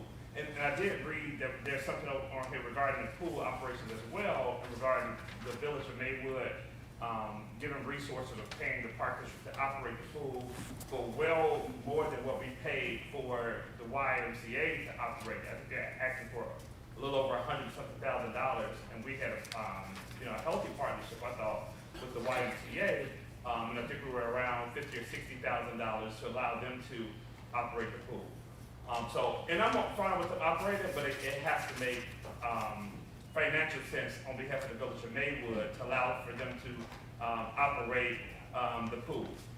In regards to the 200 building, what I would like to know from the Park District is making sure that they are fully utilizing their current facility by having programs. What programs do they have? Are they at capacity with the space that they have to request having our 200 buildings? So that's what I would like to see from them. And in regards to the pool, I'm not in support of the village paying over $100-some thousand to the Park District to operate the pool. If they're going to operate it, let them operate it. And we can assist them from the financial perspective, but not us giving them all of the resources to do what we can basically do ourselves. It just, for me, that's where the gray area exists. But not turning over 200 building, I would definitely like to see a full list of programs that they're currently offering, and know if they're at capacity. Because I don't know if they have any programs. I do know the Park District do a lot of events or activities, but as far as programs that they're offering, I'm not sure what those programs are, and that's something that I would like to see in regards to those two items. Okay. Are there any other questions or thought processes with it? Okay, well, Mayor, I have a question. Trustee Jones. So if we move forward with drafting like this management agreement with the Park District, does that mean that we won't be entertaining any other offers? I guess to that point, just to make sure, from a bidding perspective, that we are getting, like we are saying that here's a few options and we want to go this way. Is that like, if we move forward, does that mean that we're not going to be entertaining any other offers, or does that just mean we're going to draft this, but in addition to that, we're going to be looking into other opportunities to make sure we're getting the most bang? Well, that's what I took from that. I'm just making sure that whatever the cost is, that we are. Yeah, no, so, will operate. okay. So, looking at the dissolving of the Park and Recreation Department for the Village of Maywood, I believe the intention and the goal was to get out of Park and Recreation. The 200 building no longer is a part of the Boys and Girls Club. The 200 building no longer has a Park and Recreation Department. So I think that's the spirit in thinking of moving forward in the actually governing body that does manage Park and Recreation. When we talked about the pool, I mean, the reality is the YMCA pulled out of the pool. It's not like we didn't renew a contract with them, they canceled the contract with us. because they weren't making money, they were losing money in the pool. So that's why the YMCA, I mean, we didn't renew a contract, they were losing money. So, okay, so then, and looking at these two agreements, literally, these aren't new, right? So it says a proposal from 2020. This is a basis in which the executive director of the park district and our village manager would start the conversation of saying, these are conversations that have happened. What could an actual agreement look like? We are most certainly not at a point of an agreement. So like something for the village manager to take into consideration if we say, yes, we would like to move forward with this, is Trustee Brandon's comment in regards to saying, hey, look at what the proposal was under the pool. That seems like it was a little excessive. Take that into consideration when you guys have those conversations. That's like a fair thing to say, bring that back to conversation. If you're saying from a bid process standpoint, if we look at what their agreement is, or say if we wanted to say, even in looking at their agreement, reach back out to the to YMCA and see if they would want to revisit what they pulled out of. That's something to do as well.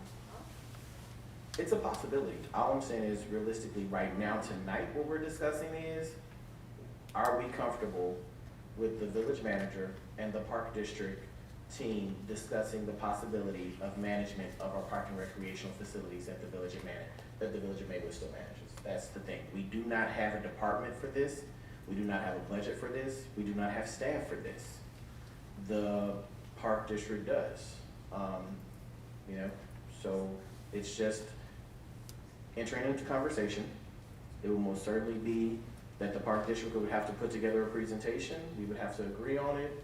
There would have to be a conversation, same way as we did the 6 parks. Their board would have to have a meeting with our board, and we would hash out and come up with an agreement the same way that we did when we handed over the 6 parks. But we need a point of start in regards to it. So I'm thinking about that. And then Trustee Brandon, when you have made the mention in regards of learning about their programming, actually on December 18th, which is a Thursday, at 10 a.m., the park district will be presenting as a presentation all of the programming and the services that they provide with the new staffing levels and the new direction and the restructure that they've gone through. So for all of the residents, it's the meeting with the mayor at 10 a.m. That is actually the park district that's going to be presenting what services they're providing, what they're looking forward to moving to, introducing their new staff. There have been several new staff members. If I could think off the top of my head, there's about 6 or 7 of the new staff members that I think really have been introduced to the community. So I think during that meeting, that staff will come on, meet the community, introduce themselves, talk about what's going on, talk about what's happening in the different seasons. So that would be that. Mayor? Trustee Brandon. Yeah, I just want to correct or clarify something, because I don't want the community or the Y to think that we're miscommunicating what happened in regards to their partnership with the village. They didn't pull out of any partnership. It wasn't a pullout. It was, there were repairs that were needed for the pool. Right. And because of those repairs, we could not open up the pool on time. So for that particular year, that's why the pool wasn't open, or that's why they didn't operate it, because of those repairs that were needed to the pool. So they did not pull out of, you know, the relationship that they had with the village. It was simply because of the repairs that were needed for the pool. So I don't want them to think that we think they pulled out on us, but that wasn't the case. It was repairs that were needed for the pool, and that's why I'm saying that might be a conversation based on what is being requested, which is $100 and something thousand from the park district to, you know, keep them in the fold and just to keep a positive working relationship, you know, with the Y. I think that we want to just make sure we're using the right language, because they did not pull out. It was the repairs that were needed. And then we got the additional grant from the state. And of course, COVID came in and pushed all of that back. So those are, you know, the things that happened in regards to pool. Thank you, Trustee Brandon. Attorney Russo, can you provide some clarification in regards to what Trustee Brandon just said? I'm aware that there were repairs that needed to be done that were part of the village's obligation to run the pool, but it's my understanding also that the pool was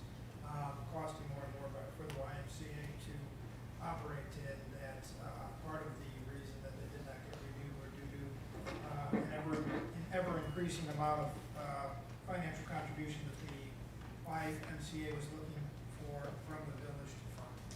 So there's two things. All right. That was my understanding. Thank you.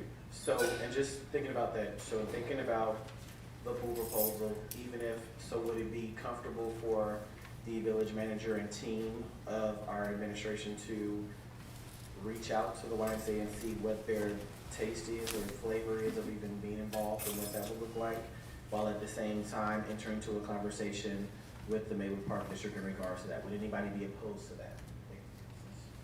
Vote that we're taking, just that would be fine to start those conversations to see what a proposal could even look like. That is all we're asking for. Okay. All right, so is anybody opposed to it? And again, so for clarification, can you repeat the thing? You said you're gonna reach out to both parties, correct? Yeah. Okay. So, I mean, it's not, for the third time, there's nothing wrong with asking the YMCA if they're interested still. I know they, at first, before COVID, they were looking at building the big location over there on North Avenue. So, I mean, where are they today? I couldn't tell you. Yeah, makes sense. All right, so then 9E is looking at a discussion regarding the tree lighting ceremony and the village holiday decoration. So just giving an update in regards to that.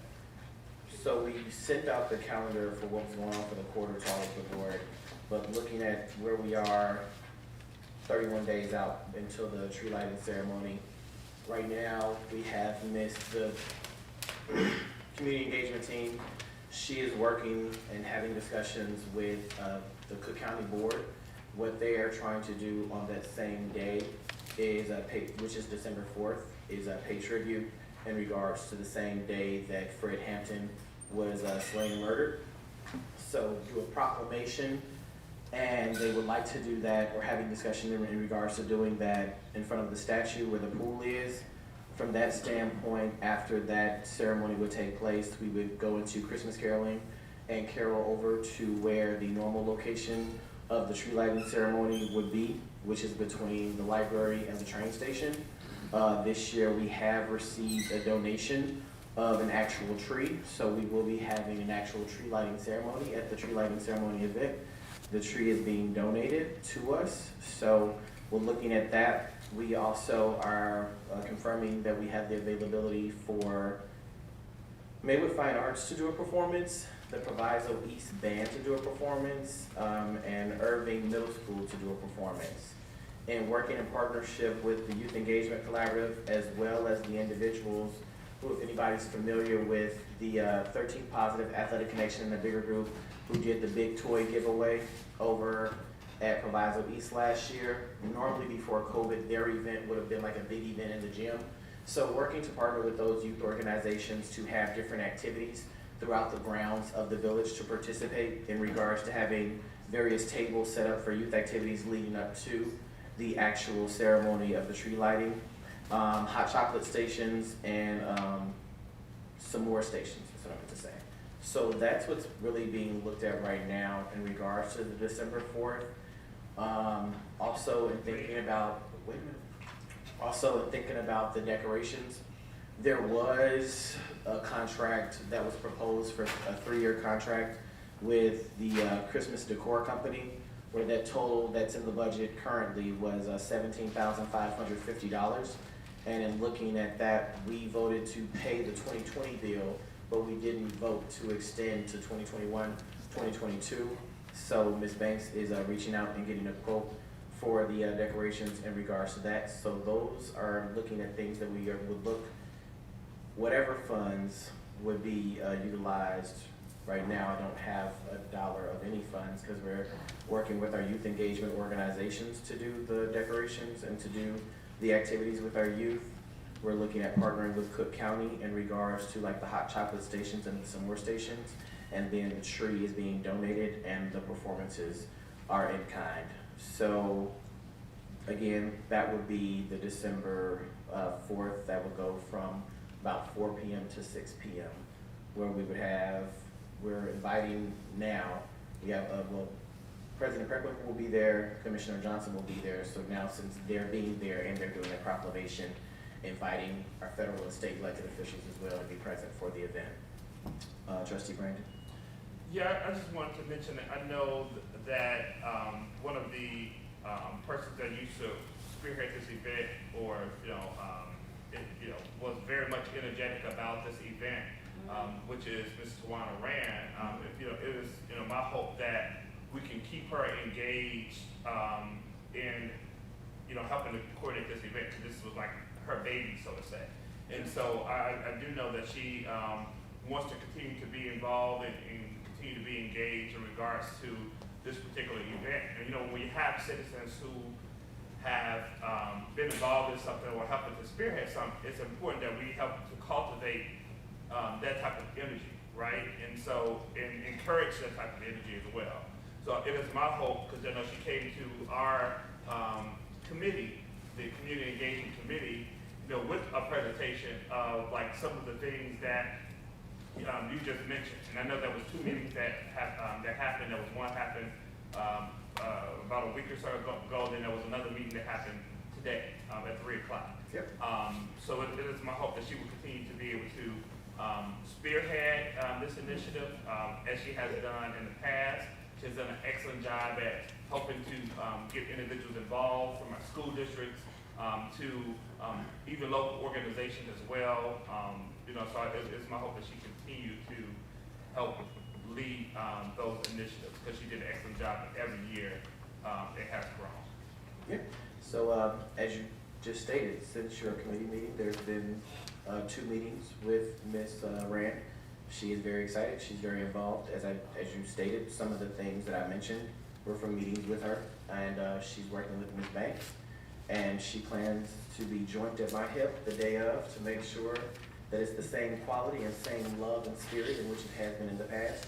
So, yeah, they have 2 more meetings coming up leading up to the event. They're working on whatever we would, if there's any funding that we would need to involve the village within regards to, that would be something that would be approved on the 18th meeting to make sure that we're prepared for December 4th. But as of right now, no funds based on the partnerships and the in-kind contributions that are being made is a request. But definitely, Tawana, as you said, we just had a meeting today at 3 o'clock. She's very much still involved. Aside from that, did anybody else have any other questions, thoughts, or concerns? Okay. And looking at going into the next line item, so lease season report. So this is the report that we discussed that's in the, all right, so Village Manager Wills Armstrong. Thank you, Mayor. Good evening, everybody. Good evening. Mayor stole my thunder with the leaf season report, so I won't go through all of that. I'm just asking for cooperation from the community. And the 2 big things is that you hear us all the time talking about the budget, and as a way of controlling the costs, particularly around overtime, we want to make sure that that you all understand how important it is that you do your part with the leaf season. When your streets are swept, that's when you should put them out. And we just want to make sure you don't put them in the drains, because that will cause backups and issues to the infrastructure. So we appreciate your cooperation and support on that, and please share the flyers. I wanted to touch on a couple things. We start our meetings with prayer now. And I would just hope that, we really don't just say words and that we really take it to heart, because I do. I've been here under 5 months, and I work very closely with the department heads. And our team is completely devoted to this community and to making sure that we address concerns. And a lot of the concerns that are being brought to this board have already been addressed with department heads. And so that makes me wonder what those motives are. But our motive is to provide the best service that we can, and I want you all to know that. We meet every week as department heads, and we take everything seriously. I write down every public comment. We follow up, with residents when they bring issues to us, and some of these things will take time to work out, but we are addressing them, and I want you to know that. The first thing, first student. Mayor, Director Smith, and Ms. Banks toured the facility this week. Police Chief Willis has a meeting on this Friday, November 5th, to address the impact of parking with the on the residents and to formulate a plan to address the residents' concerns. So we are working on that. The second item, there were some residents that had contacted finance about parking tickets. And those residents being impacted are on 6th and 9th Avenue near School Street. Chief Willis, we discussed this today, and department head has been made aware that those tickets were issued. We know there's construction going on. Our engineers do a great job of keeping us updated on construction. Those tickets will be handled by the police department so that there's no impact to the residents. So I just want you to know that. In terms of the 200 building, just need to continue to have conversations in terms of the board's direction. I have been working closely with Director West and DPW to acquire quotes for repairs to that building. Keep in mind that anything that we do to improve the building that's related to public safety and health, we can tap ARPA funds for that. And I would just want to make a suggestion to change the locks. I've heard many stories about various people having access to the building. We want to make sure that we protect the village's assets, restrict access to that building, so that's something that we'll probably need to do down the road as well. POCO, Director Satchel and I had a consultation call this morning. That was the company that I shared during the community meeting for ARPA funding. They provide community engagement tools to connect residents in regards to how these funds should be used for the village. Some of their tools include press release templates to announce the engagement strategies to the community, social media, templates for surveys, postcard mailers, and that mailer includes the postage in the package, and polling. We can even poll during board meetings. So if Mayor asked a question in this meeting right now, he could set a time limit for people to respond to that question in real time. We think it's a great opportunity. We can use this data to determine initiatives. We get some regular people, as I said, some regulars that come to the board meetings, and it's great to see all of you, but we know it's not a real reflection of the 23,000 people who live here. So this is a great way to get that input so that we can determine what initiatives to implement, set benchmarks, measure outcomes, and compare to where Maywood ranks among other communities. The cost is $13,500, which is a discounted price for a minimum of a 12-month contract. You can renew it every year through the ARPA cycle. It can be paid for by the ARPA funds, so the general budget is not impacted. So I wanted to share that. COVID, as you know, this board passed a mandatory vaccine policy on October 19th. We have delayed implementation of it because the unions have requested to bargain. They want to have a conversation before the policy is implemented. And so to avoid the village being put in a situation of litigation, we are honoring that. Broadview has delayed enforcement as well. We reached out to them. I want to thank our village attorney and his team. Worked really closely with me on this last week. Broadview did delay enforcement until December 31st, but employees that are part of the Ike 911 Center still have to be tested every week or submit a vaccine card. In regard to demos, I know Ms. Sharp is very frustrated, and I cannot say that I completely understand because I did not go through what she went through in terms of that building and her safety being compromised. But we had a number of houses that were on a demo list that were supposed to be taken down in a certain time period, and that was not done. We cannot illegally tear down a property. So I have met with the attorneys. We have a strategy in place. We will be getting documents prepared to do this in the correct way, which is a legal process, and then we'll have a time clock to get those properties down, and I assure you we will get these houses down. I wanted to give an update on My Civic. I want to commend the community for reporting issues. I feel like we are in our groove now. Every week in department head, we look at My Civic. It's the first thing we do, and I want to give praise to Ms. Banks because she has this initiative. Today we had 20 new issues when we checked this morning. As I stated, department heads are monitoring every week. We are up to 332 users, so I just want to encourage you all and to keep using the app and encourage those in your circle to sign up and utilize the app. It is working.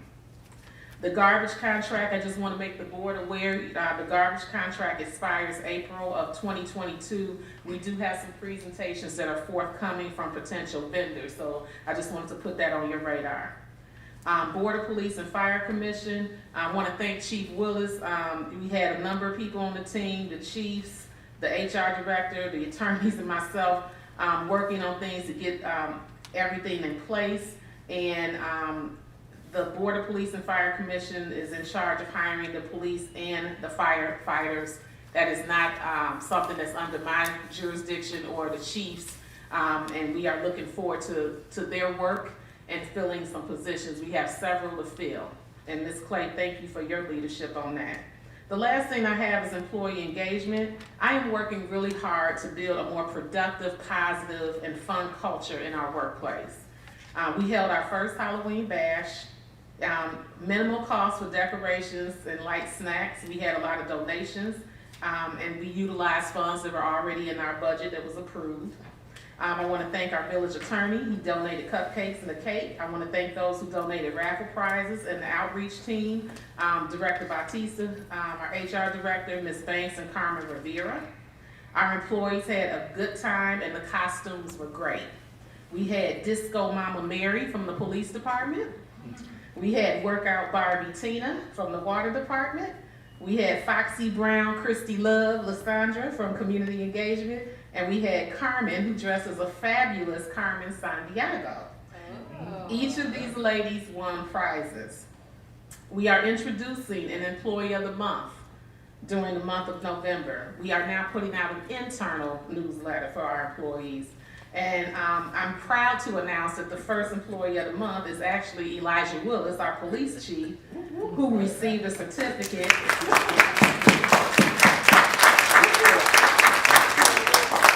And now you have to come up and get the traveling trophy.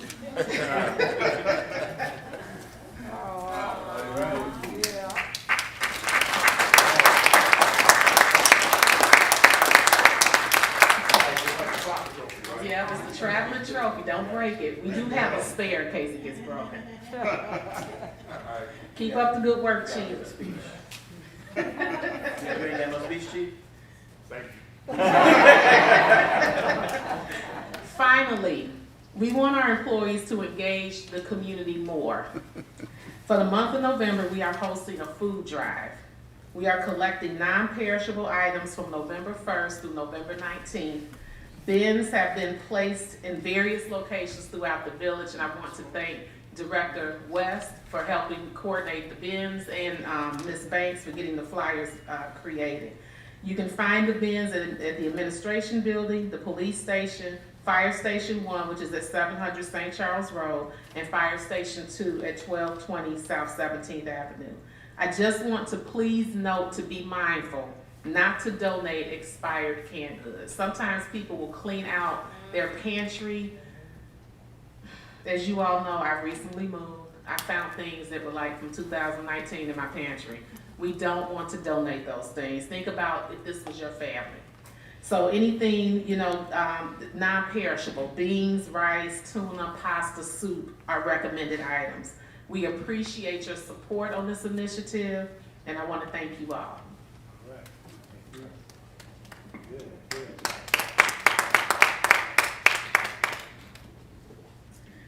Chief, I'll bring you forward. We have a new staff member to introduce, Chief Willis. So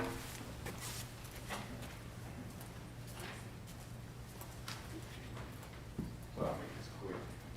So, when I was the acting chief last month,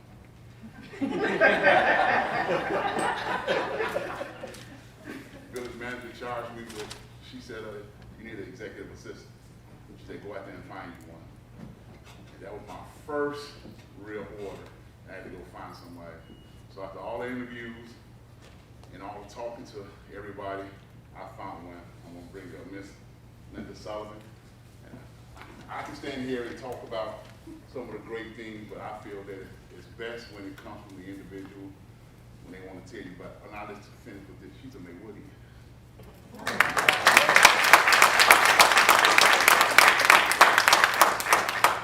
Not only am I an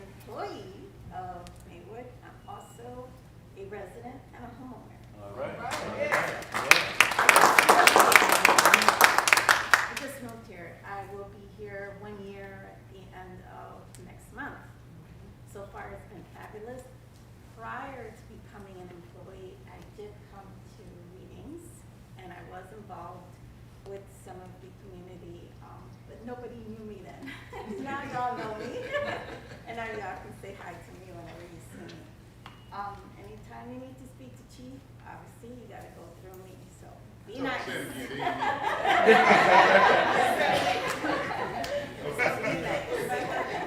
Y habla español. Y yo hablo español. Meeting y'all, and I'm very happy to be here. Good job. Welcome. Willis. Good job, Chief.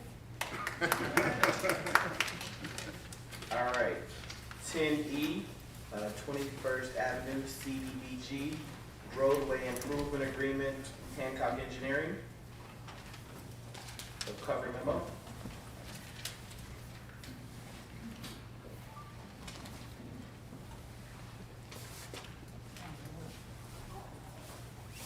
Good evening, Mayor and Board. Good evening. We have engineering agreements for discussion tonight. The project is 21st Avenue CDBG roadway improvements project, and that is located between Harrison Street and Van Buren Street. The village applied for CDBG funds back in the spring and received $309,000 for construction. Trustee Sanchez, I am excited about that. I'm gonna give a thumbs up. We just notified of that award by Cook County recently. The project will include complete reconstruction of this roadway, full curb and gutter removal, full driveway apron removal and replacement, line sewer repairs, and drainage structure improvements as well. The engineering fees are broken down for you in your memo. We have the design engineering fee as well as construction engineering. That would be part of the village's match for the CDBG construction funds. And looking ahead at the project schedule, the intention is to get going early on this, take advantage of early season contractor pricing in the spring of 2022, and then have the project wrapped up by the end of July. Happy to take any questions the board has, and if you're moving forward, then this would go with the resolution of the next action meeting. Does anybody have any questions? I'll have a comment. He needs to get that trophy next month. We are definitely looking forward to putting Bill and Hancock to work to find us some more money every time we have a conversation. It's like this. I'd like to make this a habit. And Yeah, get ready, get ready. All right, if there is no more questions, would anybody be opposed to moving this forward? All right, that's what we're doing. Awesome. Okay, thank you, Bill. We have 10F, discussion only, recommendations for Community Development and Planning Commission request to replace fence of 310 South 4th Avenue. I'm 4th, I'm sorry. 1310 South 4th. And then the proposed preliminary plat of Vacation Alley. And then we also have 10F3, plat of survey 1310 South 4th, showing the proposed location of the fence. Plat survey 1310, showing location of fence. Then we have 10F4, the proposed concept plan for 1243 South 5th Avenue, as well as plat survey of, for 1243 South 5th Avenue.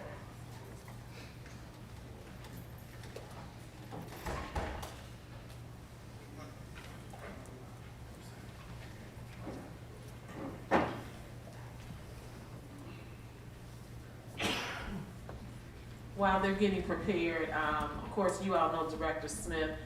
This is our planner, Naylene Johnson. She was introduced when she was hired, but I just, in case anybody didn't get to meet her. Naylene. Good evening. My name is Naylene Johnson, as was stated, planner for the village, and we're presenting a proposal for well, there are a couple of projects that are here. The item I want you to focus on is the fence. There is a fence that would be located between 1310 South 4th and the property that you see here, which is composed of multiple lots where there would be an involved vacation of an alley. So this item is for discussion only. It's simply to let you all know that there will be a permit coming through that has actually come through, but we're kind of holding onto it because we want to make sure that the 1310 South 4th site is actually looked at. It's the GTS or the trucking company that is located on a lot that is zoned R5, and it's also located on a lot that is zoned C2 along Court.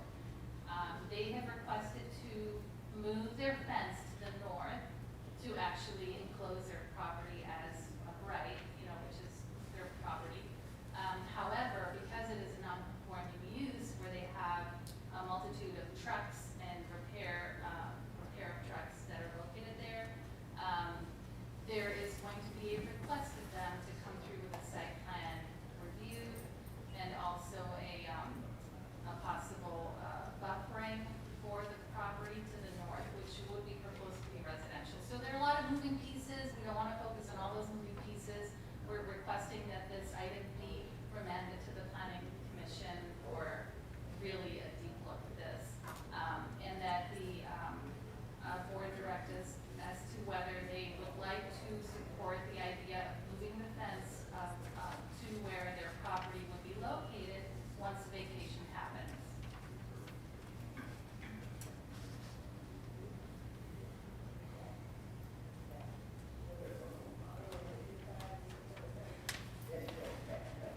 So here you see the hatch marks are the proposed vacation of the alley to donate some of the land, to vacate the land to the properties adjoining. The line that is diagonal is the property line for the trucking company. Thank you. Yeah, the area in question is this little, oops, Exactly, that little piece. not too short. Should I pull it for the pointer? Yeah. The control has a pointer, Mike. Yeah, she got it. Is it working? Yes, the great alley. Okay. So here is the property line, and as you can see, it follows what used to be the former Wilcox, right of way, and then it kind of gets squared off here. These lines, the hatch mark lines, are all lots. So the parcel is what this outline is showing, and it goes down.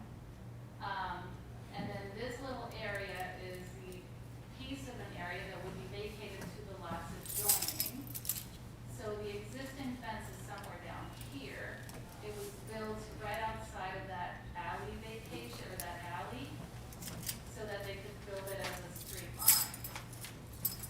And this actually doesn't show you the fence, but it does show you the lots underlining it. A lot of the work we're going to be doing in the future is going to be trying to make these lots conform to the parcel lines. So there's going to be a lot of work done with engineering. It will be invisible lines, fictitious lines, some people call them, but they're very important in terms of property management and so on.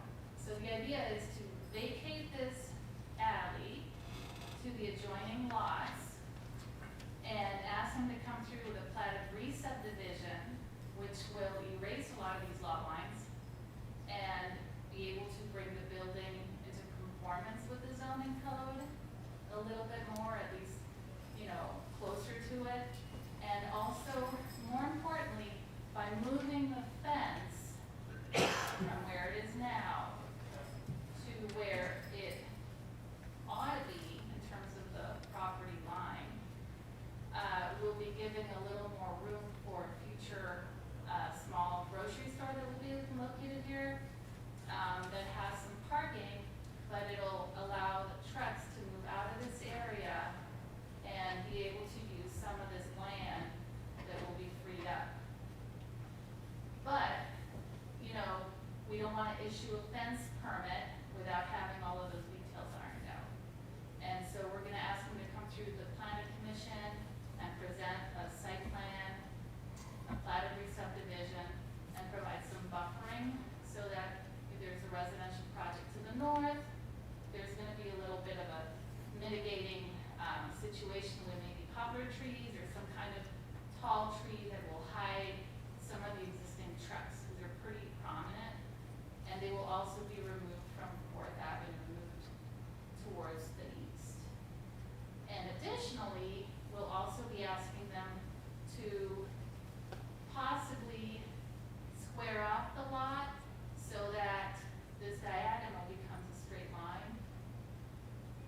preserving the square footage that they have.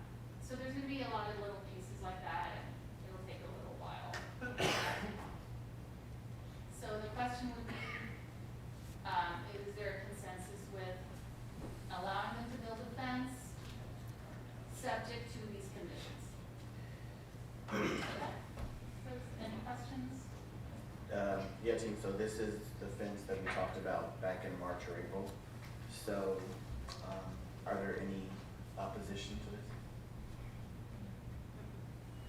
No, Mayor? Trustee Jones? I was gonna say, you explained that really well. This was like very complex. It was very hard for you to understand this when this came back how long ago. So thank you, kudos to explaining that, because this was, I had no idea what was going on, but like now this makes a lot of sense. So thank you, I appreciate that. All right, thank you, Nelly. All right. Moving on. Did your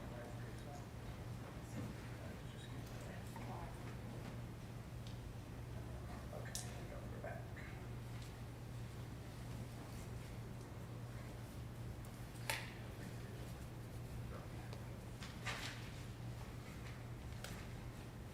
All right, so we are at H, Pro Champ's proposal.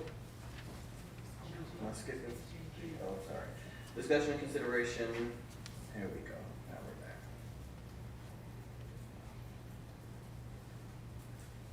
Discussion and consideration for developer presentation for tax reactivation sale of 1000 South 19th Avenue, community development. And then that is 10GI, developer presentation for tax reactivation sales of 1000 South 19th Avenue.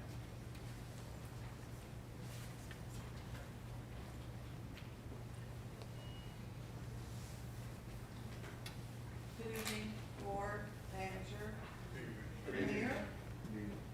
You have before you a memo pertaining to the tax reactivation sale. Earlier this year, or this summer, we discussed the development of 1900 Maywood Drive. You're familiar with the proposal, the approved proposal for a 79,000 square foot warehouse and distribution center that would bring down what we deem as the old Supreme Catering building, and in its place would have the warehousing and distribution facility built for spec. However, the developer thinks that they have a very good chance in having a business, a warehousing and distribution business, Fortune 500 company come to the village of Maywood with approximately 200 jobs. With that being said, in talks and negotiations of a possible lease, one of the issues that has come up is a parking issue. This particular company has the need to park several trucks, and therefore, in order for this particular company's lease be negotiated, that is what they are asking the developer for, more parking for the development. With that being said, the village currently owns a parcel at 1000 South 19th. It extends from 19th Avenue back to 17th Avenue. This is a parcel that is sort of a residual or left behind from the Prairie Path area. The developer has put in an application, a tax reactivation application that is requesting my village's consent and approval to move forward on the purchase of this lot in order to provide the much needed parking in order to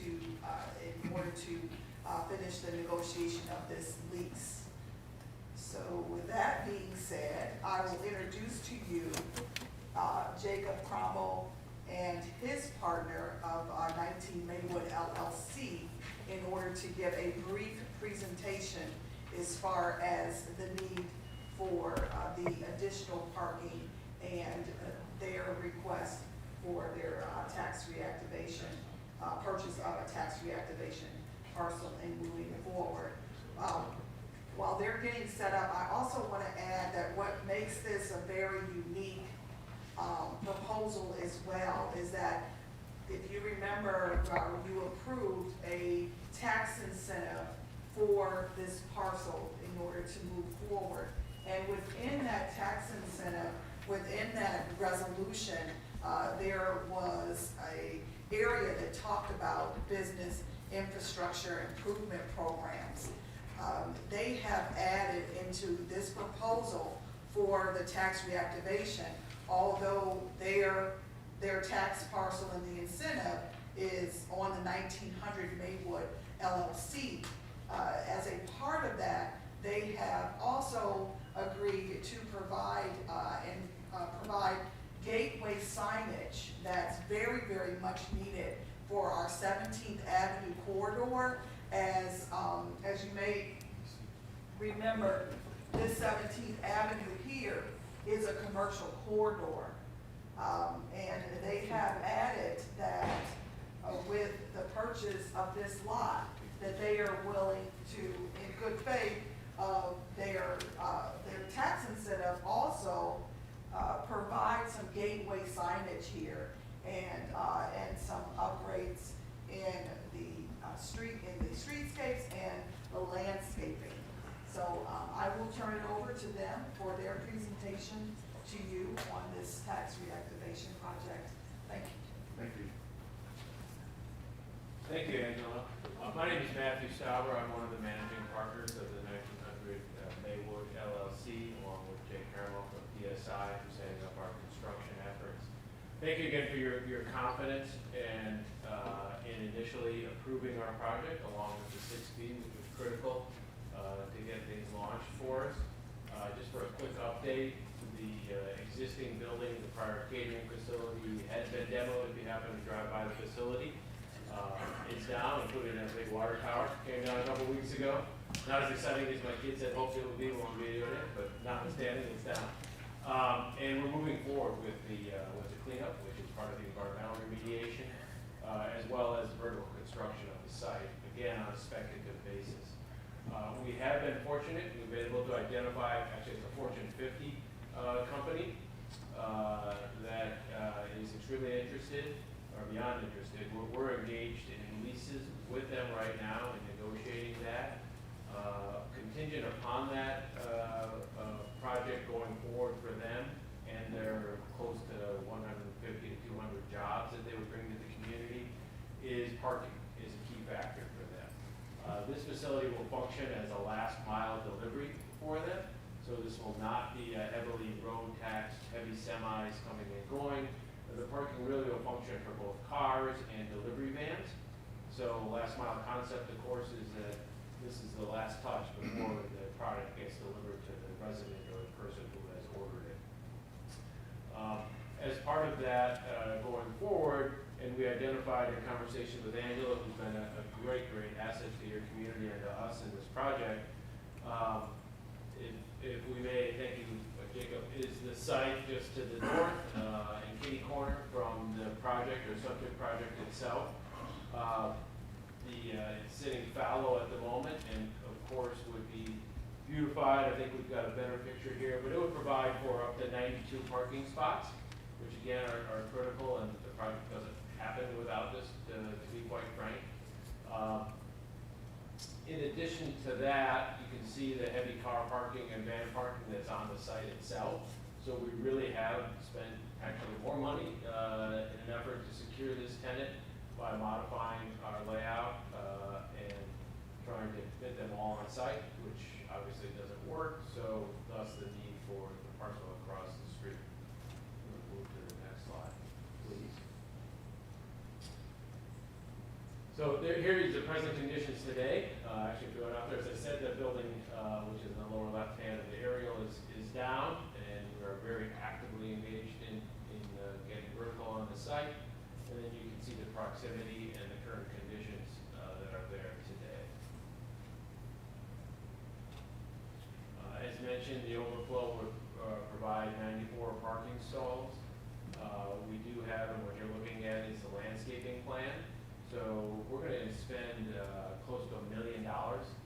parking lot alone, provide for the appropriate paving, striping, the signage, as well as the right detention from a water standpoint. And then, of course, the beautification, which will come in the form of a heavy landscape site, as well as a decorative fencing that will secure the entire site inside.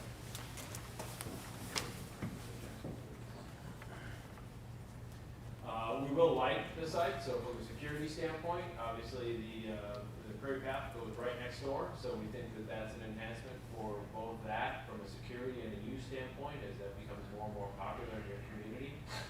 Picture a sample of kind of what the fencing would look like. And then the concept that we are happy to contribute to is gateway signage that Angela had mentioned that will identify Maywood and its prominence as you come into it, and it's beautified by modern construction and vibrant business uses that would be made possible by granting this parking lot. Questions? I have a question for you. So, thank you, by the way, for doing the project and expanding and spending more money. So, my really quick question, though, is will the parking lot, so this potential tenant, will there be a 24-hour operation? Like, will they always have that parking lot? And the reason I'm asking the question is because as we're looking at the park being utilized more that's across from the lot, and then as we look to redeveloping that entire corridor, would any of this parking lot be able to be utilized by the community at any point in time? So the business and the security of the business will likely be a 24-hour operation. That's something we did explore, identifying the park across the street, and anticipating this as a possible plus. But unfortunately, at this time, that's not a possibility based on them needing to secure vehicles within that lot on a 24-hour basis. Does anyone else have any questions? Mayor. Trustee Brandon?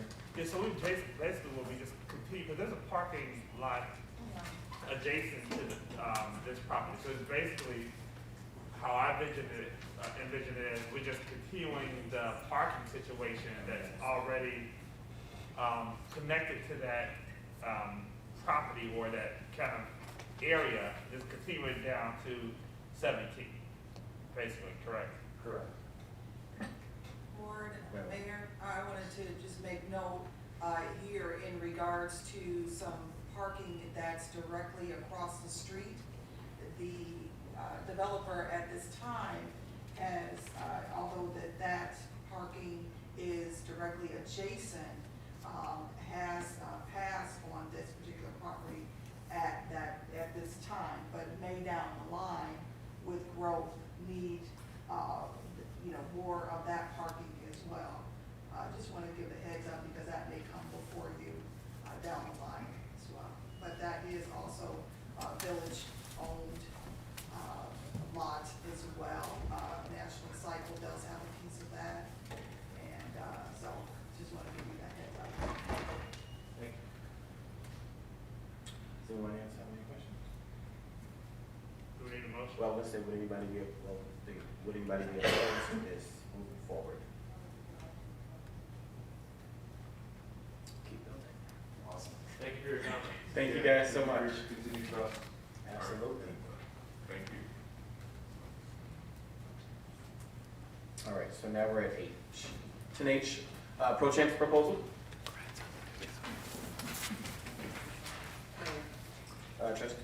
Village Manager Wells Armstrong. So just so the community knows, in response to some of the concerns with building and code enforcement, Stan Urban is here tonight to talk about a program that his company has that can help with some of the issues that residents have been raising, in addition to some of the efforts from Director Duncan and his team. Thank you, Manager, and thank you, Board, Mayor. And I first of all want to start by saying I'm a retired city manager of 3 different communities, one relatively close, Westchester. Okay. Mayor, you need to take a bow. You are what's happening in this community. I attend a lot of city council meetings. I've never seen so many things happening in one board meeting as I did tonight. So, kudos. Well, thank you. And then I'm not Teamwork trying to makes the butter dream up. work. I'm not trying to butter up, I'm being very honest. Butter up in the microphone a little more so we can all hear it all good, that good juice. As I said, I am a retired city manager. I was recruited by this firm out of Florida after I retired and after I brought them into the village of Dalton. Dalton has, just like any other community, the same problem of blighted properties. Every community, whether it's Niles, which is one of our partners, whether it's West Chicago, which is one of our partners, or whether it's Dalton or Harvey, which is one of our partners, has blighted properties. And the biggest concern is who owns that property? Who has the time to sit at a computer and do the research to find out who owns that property, who's responsible for cutting the grass without a sickle, and more importantly, picking up the grass and hauling it off-site properly, and making sure that there's cages to catch the raccoons and the possums. Well, this company in Florida has over 150 employees that sit at computers all day long doing research. And I passed out a packet this evening that you may have had. ProChamps was established in 2009. It is a no cost, I'll repeat it, a no cost to the municipality program. I will probably be the only vendor that any of you will ever deal with that you will never get a bill from. In turn, we're going to create a positive revenue stream to help with property maintenance issues, to help with demoing buildings. We asked for a 2-year contract. Within that contract is a 30-day opt-out clause. You don't like us? Send us a letter. We're gone in 30 days. Any data that we collected, we download it, and it's yours. The interesting thing, since 2009, we have over 300 communities nationally. Not one community has said, go away. Think about it. We're going to give you money, and we're going to give you information, and we're not charging you. Any board member would be a fool to say, go away. We are a web-based program, so your IT people will love us. And you won't have to worry about buying a bigger and better server because it's all web-based. Now, being web-based, if you want our program to fit into one of your existing code enforcement programs, we can do that where we will fit in with your program.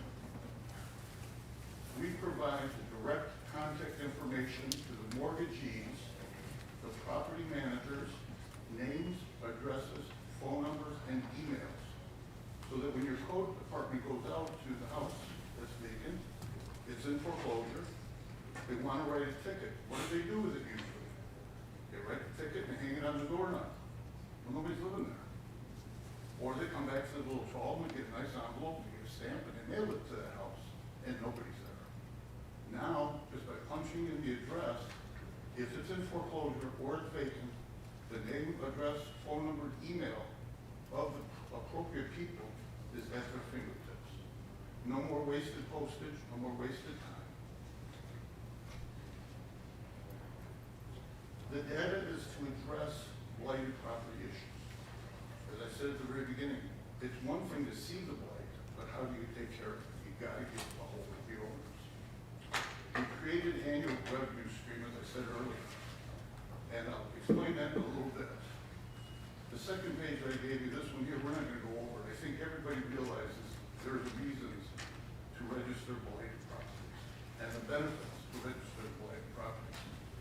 The third page, which has some data on it, says Maywood, Illinois at the top. Our people have identified in this town right now, there are 142 active foreclosures.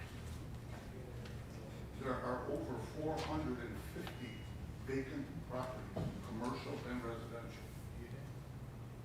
We all know that for the last 18, 19, 24 months, there's been a moratorium on filing foreclosures and evictions. This data has not been updated since that moratorium was put in place. Moratorium on foreclosures was lifted August 31st. No, you're not going to see an influx where it's going to double or triple overnight, because it takes about 100 days, I believe, the attorney to verify that, to file and get the full foreclosure taken. So to stay in front of it, you have to be proactive and not reactive.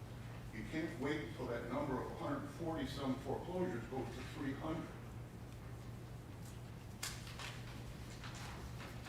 The next page will tell you how you're going to get a positive revenue stream. You will pass an ordinance that says if you have a vacant property or a foreclosed property in this community, you must register and you must provide names, addresses, phone numbers, emails to the mortgagee, meaning the bank, the property manager who the bank hired to cut the grass, the asset manager who runs that property, and that's what's at their fingertips. In the ordinance, it will also say that you must provide that information as well as pay a registration fee. That's up to the board to decide how much. The national average is $325 semi-annually. Sometimes I get the question, well, why not just charge $650 once a year? Because today, Wells Fargo owns that property. 3 weeks from now, Chase owns that property. 6 months from now, it's a Fannie Mae property. We have to stay on top of the owners, and it's a moving target. Whatever the fee is, and we use $325, which will allow me to use that number right now, you would get a check every month for $200 for every registration. We keep $125 for our work. That's how we get paid, and that's how we create a positive revenue stream.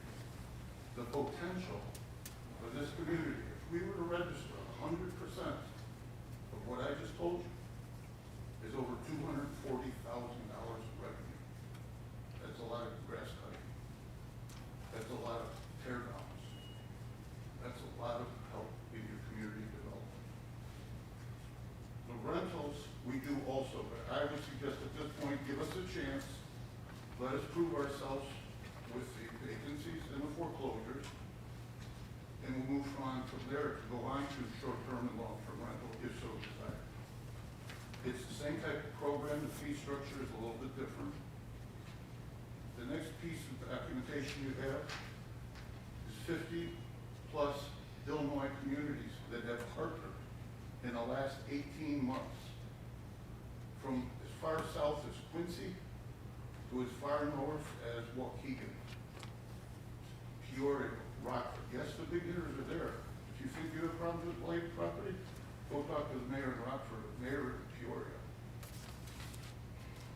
The last document that is in there is a list of our national partners. As I said, there's over 300 of them all over the country. And I've taken enough of your time. I'd like to answer any questions that anybody might have. Are there any questions? Mayor? Trustee Brandon? I'm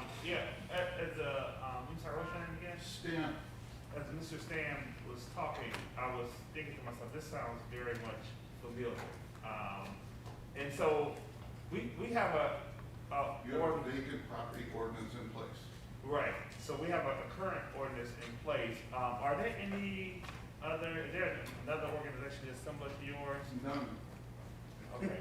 I'm just trying to see. I can honestly say that without being a smart aleck, RFPs were put out by Peoria, Rockford, East Peoria, West Chicago, and Waukegan. We were the only ones that submitted. So maybe this is the organization. I think I may have connected with you guys at the Illinois Municipal Conference, or one of the conferences, in regards to this particular program. So we currently have the ordinance in place that would allow us to do what you're saying. What you're saying that you guys would facilitate. What we have already talked to the manager and the Mr. Duncan, and we reviewed the ordinance through our legal department down in Florida. It needs to be thrown in the garbage. There's no teeth in it. We have supplied the manager with a best practice ordinance that would repeal and replace, and a best practice agreement, which if we want to move forward, I believe would be sent over to Mike's desk and he could redline it because that's what he gets paid to do. And then we'll go from there. But what you have there has no teeth in it, number one, and as Mr. Duncan admitted, they don't have the people to enforce it.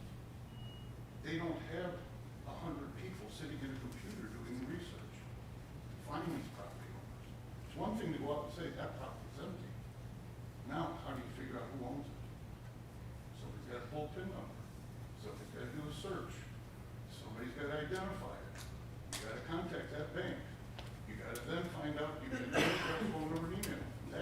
in your ordinance. I'm not being offensive. You were proactive at the time, but things have changed since 2008. Mayor? Trustee Jones. So one question would be, so a lot of our properties are owned by the Cook County Land Bank, that are vacant in our community. So We would get the information that says the land bank owns them, and that would be as far. We cannot, unfortunately, villages can't feed counties, and they can't feed the state, and they can't feed the feds. But we can require that they give us the information if they are the proprietors of that property. And if they are, then why is the grass this tall? okay, so, and I don't know if we have this issue with the properties that are owned with. I don't, with the we land don't bank. know until we do the research. I would imagine that's a decent percentage. I don't know what the percentage of all of our vacancies that are owned by the county land bank, but I guess that's just one of the things, as far as that maximum fee that you. You cannot feed the feds, the state, or the county. You Okay. don't have the jurisdiction. You would have the jurisdiction that they have to say, yes, we own it. And here's a contact person and a phone number and an email if there's a problem. Okay, and then my last follow-up question, so just kind of walking through an example. So, with like residential property, it's either owned by an individual or it's owned by the bank or some sort of credit company. So your company will see this vacant property, if it's owned by a bank, you guys will tell the bank, hey, you guys need to register. Right.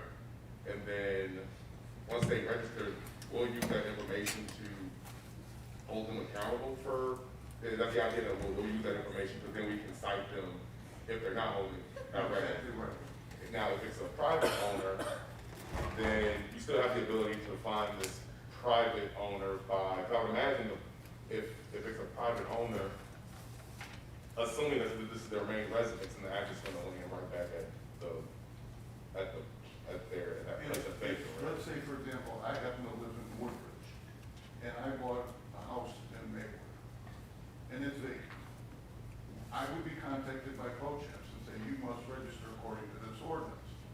Now, to be very honest and blunt, I live in Woodbridge. Until I see the Maywood chief of police on my doorstep, I'll throw that in the garbage. Right. That's when we notify, working with the attorneys, working with the manager, this person refuses to pay. They refuse to give us the information. Take them to adjudication hearing. Shake them up. Now, when it comes to private people owning properties that are vacant and or that they're putting someone into foreclosure, our collection rate is about 65 to 70%. Our collection rate with banks is over 90%. Because banks don't want us calling a DIC and saying, we got this ordinance on the books in Maywood, and your bank in Utah doesn't want to honor it. That's the last thing a bank wants to hear. No, I was asking. Yeah, That no, sounds like a that's great a good idea. question. That sounds like a great idea. All right, so to move forward with this and give it a try, again, at no cost to the village, would anybody be opposed to this being on ballot? Mayor, Trustee Brandon?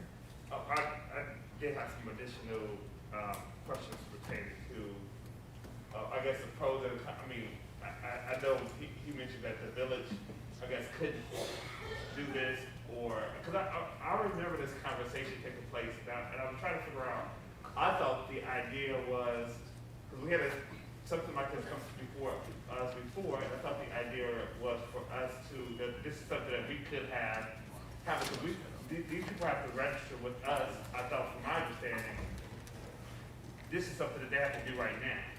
And so they will be coming in basically as a third party, I guess, as a enforcer to, I guess, what we already have in place. So Except, to repeat myself, we cannot, according to our legal team, enforce what's on the books.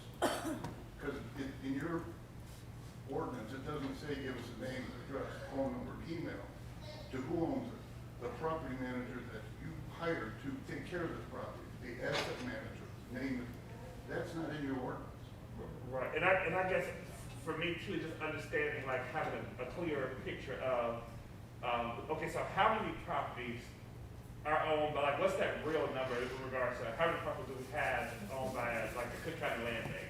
So how many properties then, subtracted from that number, are we then targeting, out of that number? So let's say it's 50%. You have the potential of 240,000. You want to look 120K in the face and walk away from it? No, I was just trying to, you know. I don't know what Sorry. Hey, sometimes you gotta put it just that plain. Yeah, I don't know what anything, but I'm just trying to just get some, you know, some clarity No, on exactly what we. Maybe if Manager Willis Armstrong chimed in to provide some cushion. So trustee Brandon, one of the things that was appealing to me when we had this meeting is that we don't have the capacity. We don't have the staff that can sit at a computer every day doing this type of research. And the way I view it, the village doesn't lose anything. We're not paying anything up front. We are generating a revenue. You all know I'm all about getting the money into free things. We are generating, creating a revenue stream every month. You all can set whatever that fee is. The average is $325. I'm going to look at some more data. I may make a different recommendation. We won't be ridiculous, but it generates a revenue stream every single month. Then there's an ancillary revenue stream, because once we identify who owns these properties, we can then cite them. So if it's the banks, no matter how many it is, we hold them accountable, and that's going to bring revenue in to make sure that they maintain those properties. So we're creating two revenue streams. We're cleaning up the village. We're improving public safety because we're addressing vacant homes and properties. And to me, it's just a win-win situation all the way around. We don't have the capacity. We need, code. That is an issue every resident talks about at every meeting that we have. It's the code department. And Director Duncan has been here since August 23rd, and he's doing a great job. Every tool that we can get to help us, we need to do that, especially when they're free tools. And so that's why I'm in favor of at least trying this out, so that we can. If I could have one more thing. Yeah. You pointed out that there's a possibility of two revenue streams, the fee and tickets. There's a third potential. You have a utility water billing department.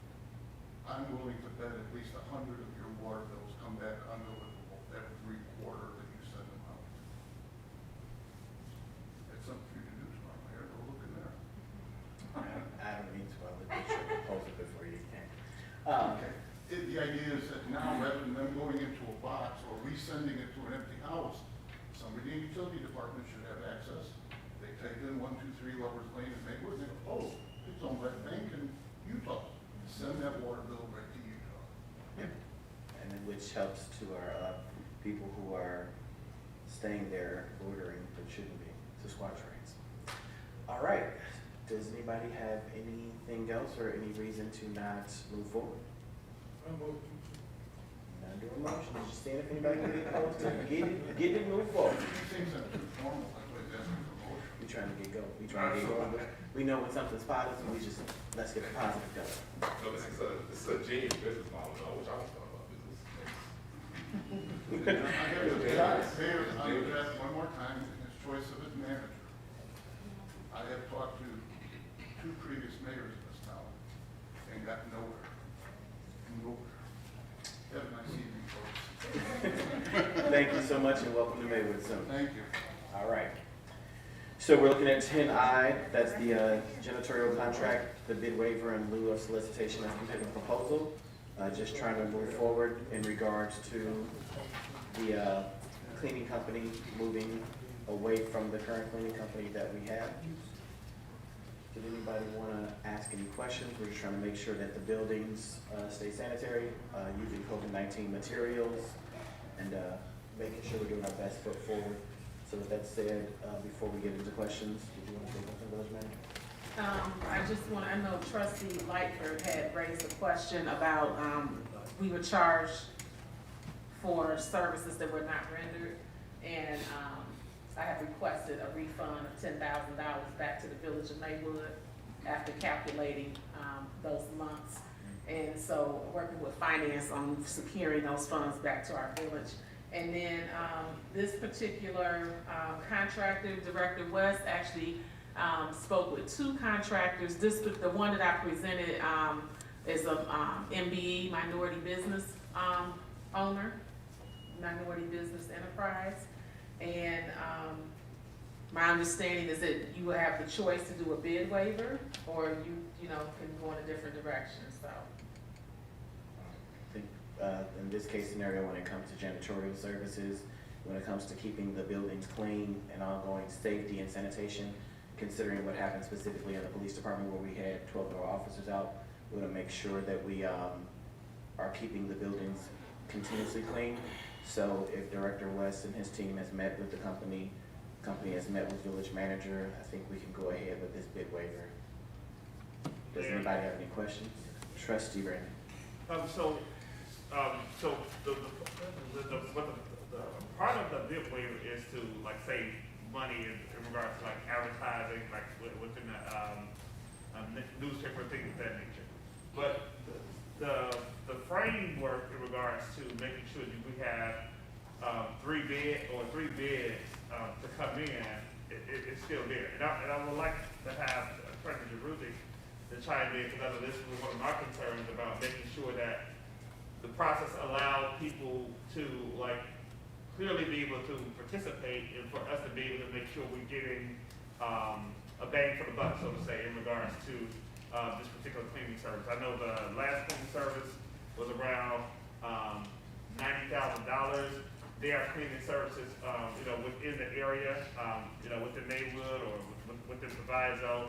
And so that was one of my concerns as well, is making sure that people had the opportunity to participate in, present a proposal and be engaged in, the process for their business.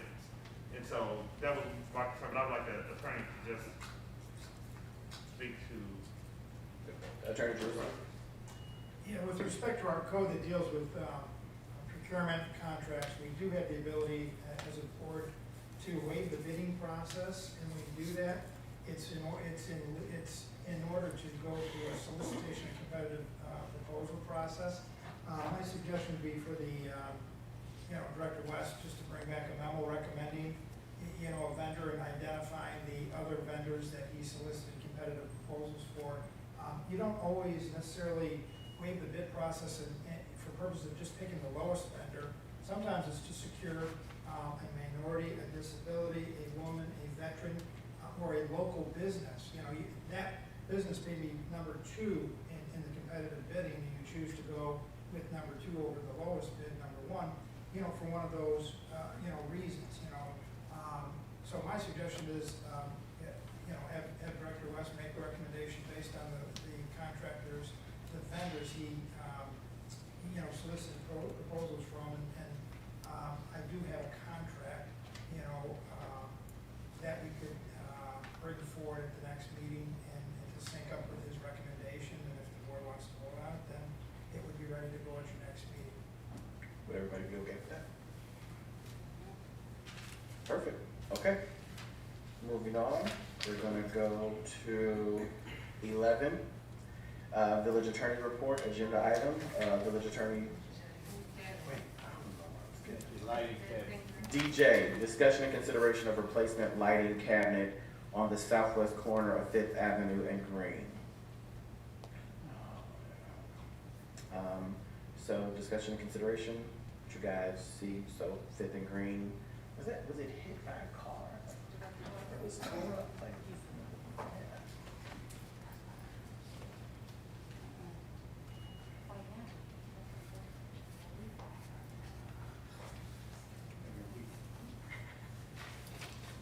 Good evening, Mayor, Board. Good evening. So the question is, was it hit by a car? We don't know exactly what occurred with it, whether it was hit by a car, whether it was vandalized, but the cabinet was destroyed. Was knocked pretty bad, and it does control the lighting up and down Fifth Avenue corridor from Madison Street down to Quincy. So it is in need of replacement, and so we submitted a quote from our electrical vendor, which is H&H Electric, to replace it and put in a new. Yeah, I think I'm the one that submitted it myself because it was I couldn't tell if we got hit or somebody just beat it up for fun. That thing was, Yeah, they couldn't tell you. it was bad. We don't have a police report on it. No. And, yeah, it's smashed up. Yes. All right. It's right off Madison, and it's along Fifth Avenue, so it's in Tiff. Oh, yeah, it's in the tip. Mhm. It's on Pepsi. All right, so would anybody be opposed with moving forward and getting the cabinet replaced or serviced? I'm gonna say you saw it? Yeah, it's gotta be. Yeah, I think it got covered. Okay, all right, so we'll go ahead and get that taken care of. Thank you, Director West. Okay, now 11, village attorney report, agenda items with 2 attachments. So we're going 11A, status of new Illinois law, vendor information reporting requirements, 35 ILCS 200 /18-50.2. 11B, status of turnover phase of Phase 1 Parks to Maywood Park District. 11C, status of 415 Roosevelt Road Tax Deed Project. And then, I'm just saying, does anybody have any questions? All right. Under trustee comments and reports. Wait, is he gonna talk? I mean, the attachments are there. If you have, that's why I asked if you had any questions. So if you want a recap for what's in the memo, both the memos are attached.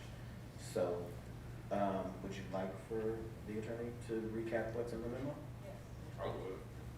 Attorney Drusi? Yeah, and for the public's benefit, for everybody, very quickly, the first item, vendor information reporting requirement. In Illinois, we have an annual requirement that the treasurer prepare an annual report. It has kind of a listing of all the vendors that the village spends money with every year. There's been a tweak to that. A new law came into effect in August of 2021. Now, as of January 2022, all villages that levy at least $5 million, so they've got a cap on how many towns it applies to. So bigger municipalities that levy upwards of $5 million or more have to add to their website or some other report information that relates to who they do business with, and then for all the vendors and subcontractors that they do business with, whether the vendor or subcontractor is minority-owned, woman-owned, veteran-owned, and then whether they're certified, whether any of those entities are self-certifying, and do they get a certification from a national or a state organization. My suggestion to the mayor, the board, the manager, and our treasurer is to just take our annual levy, actually our annual treasurer's report, which goes up on our website anyways, and to just put asterisks in that document to flag any of these extra reporting requirements. So we don't have to create anything new. We just update our treasurer's report every year to highlight the reporting requirement, and that will take care of that. Next item is status of turnover of the parks. I'm pleased to report that 2 out of the 3 parks that are Phase 1 parks will be turned over by the end of the year. That was our commitment under the intergovernmental agreement. Unfortunately, there is one park, Conner Heist Park, that's a little more challenging based on its title. We're working through some significant title issues with Chicago Title. And before we convey title, we got to work through those issues, resolve those issues in order to get title insurance to make sure the deal is clean. I anticipate in early 2022, those title issues will be resolved and we'll be able to convey good title to the park district with Chicago Title insuring the transaction. So the other 2 parks, Waterworks Park and Wentworth Scott, those will be done by the end of the year, as the IGA says. Conner Heist is causing us a little more headache, a little more work with Chicago Title, but we hope to have that done in the first 1 or 2 months of 2022. Just a quick update. And then finally, the status on 45 Roosevelt Road, that's our tax deed litigation. The judge did enter a ruling last week lifting a stay, which was put in place in part due to COVID. And now we're going to move forward with briefing what are called summary judgment motions. It's basically rulings to get to a final adjudication ruling on this matter. And he has set a briefing schedule and a final ruling date. The final ruling date was, let me get it in front of me. The judge is going to have a hearing on January 12th of 2022. So within the next couple of months, we'll brief the legal arguments. We'll have a hearing in middle of January and hope to bring this to a conclusion, again, first quarter of 2022. And with that, hopefully we will have title to the car dealership and we can move forward with, repurposing that site in 2022 for the community. Those are my reports. Thank you. Wonderful. All right, so we don't have any trustee attachments under trustee committee reports. In the newsletter you got, there are the actual trustee committees and what dates and times that they meet. So just as a recap, planning and development meet every third Monday at 2 p.m. Fiscal accountability and government transparency meet every third Monday at 5:30 p.m. Community policing and public safety meet every fourth Thursday at 6 p.m. Engagement and communication meets every third Monday at 6:30 p.m. Infrastructure and sustainability meet every fourth Thursday at 6:30 p.m. And ordinance and policy meet every third Monday at 1 p.m. And all of the committee meetings led by the trustees are actually held right here in the council chambers. So looking forward to more engagement and support for everyone. Under 13, new business items, discussion and recommendation only. 13A, discussion and recommendation of a resolution approving the regular meeting schedules of the Committee of a Whole, Board of Trustees, and Board of Trustees of the Village of Maywood for calendar year 2022 with cover memo dated October 27, 2021. So board, this is just the calendar for 2022. Did anybody have any dates that conflicted in regards to the proposal for 2022 calendar? Okay.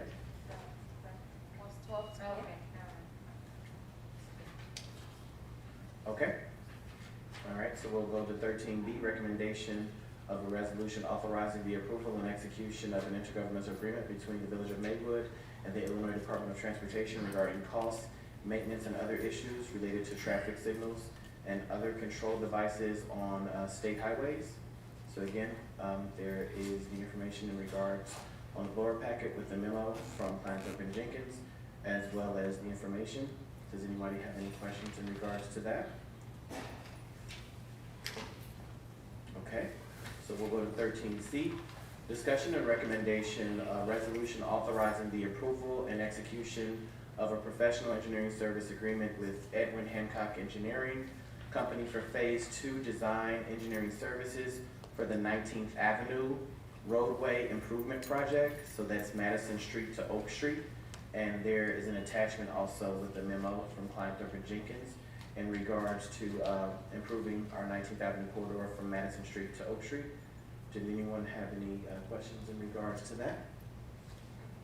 All right, so we'll go to 12D, discussion and recommendation of resolution approving the agreement between the Village of Maywood and the Edwin Hancock Engineering Company for furnishing professional engineering services for the 21st Avenue improvement projects, which would be from Harrison Street to Van Buren Street, and for the appropriation and expenditure of the fiscal year 2021 CDBG program funds and general funds to pay for the preliminary design, engineering services, and construction engineering services related to the project. So this also comes with a cover memo as well as information from Dr. Jenkins as well. Was there any questions in regards to that project? Okay. 13E, discussion and recommendation, tentative for the Village of Maywood fiscal adoption schedule for the 2021 real estate tax levy. So, this is one where, the one thing you do have to do coming out of this meeting is provide direction for the next meeting to approve the proposed tax levy amount, which we discussed earlier tonight. There's a resolution. That resolution contains the dollar amount that was recommended by staff. That would show up as an action item at your next meeting. So middle of November, next meeting, the 17th, you approve a recommended tax levy amount. Then early December, our first meeting of the month, we have a tax levy public hearing. And then your second meeting of December, you would take a final vote on a tax levy ordinance. So these documents tee all of that up and give you the documents and the schedule going forward for the next couple of months. Get your tax levy approved. All right. 14, going into old business, discussion and recommendation only.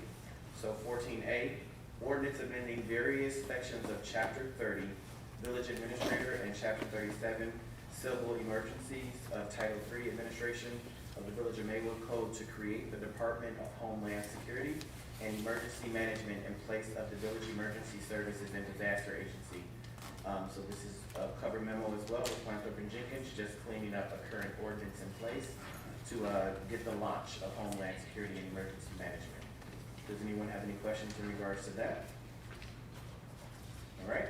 15, other matters none. 16 for discussion items only, 0. 17, closed session meeting. Just one item, a real estate item. We don't need A, B, or C. We just need to go in to discuss D, purchase or lease of real property for use by the village. All right, can I get a motion to go into closed session to discuss 17B, purchase or lease of real estate property for the use of the village? Motion. Motion by trustee Brandon. Session to discuss purchase of lease or real property, for use by the village. 5 ILCS 120-2-C-5. Second? Second. Motion by trustee Brandon, second by trustee Sanchez. Are there any questions? Please call the roll. Trustee Sanchez? Aye. Trustee Reyes-Plummer? Aye. Trustee Jones? Aye. Trustee Lightfoot? Trustee Peppers? Aye. Trustee Brandon? Aye. And Mayor Booker? Aye. Everyone have a beautiful, lovely night. We'll see you soon.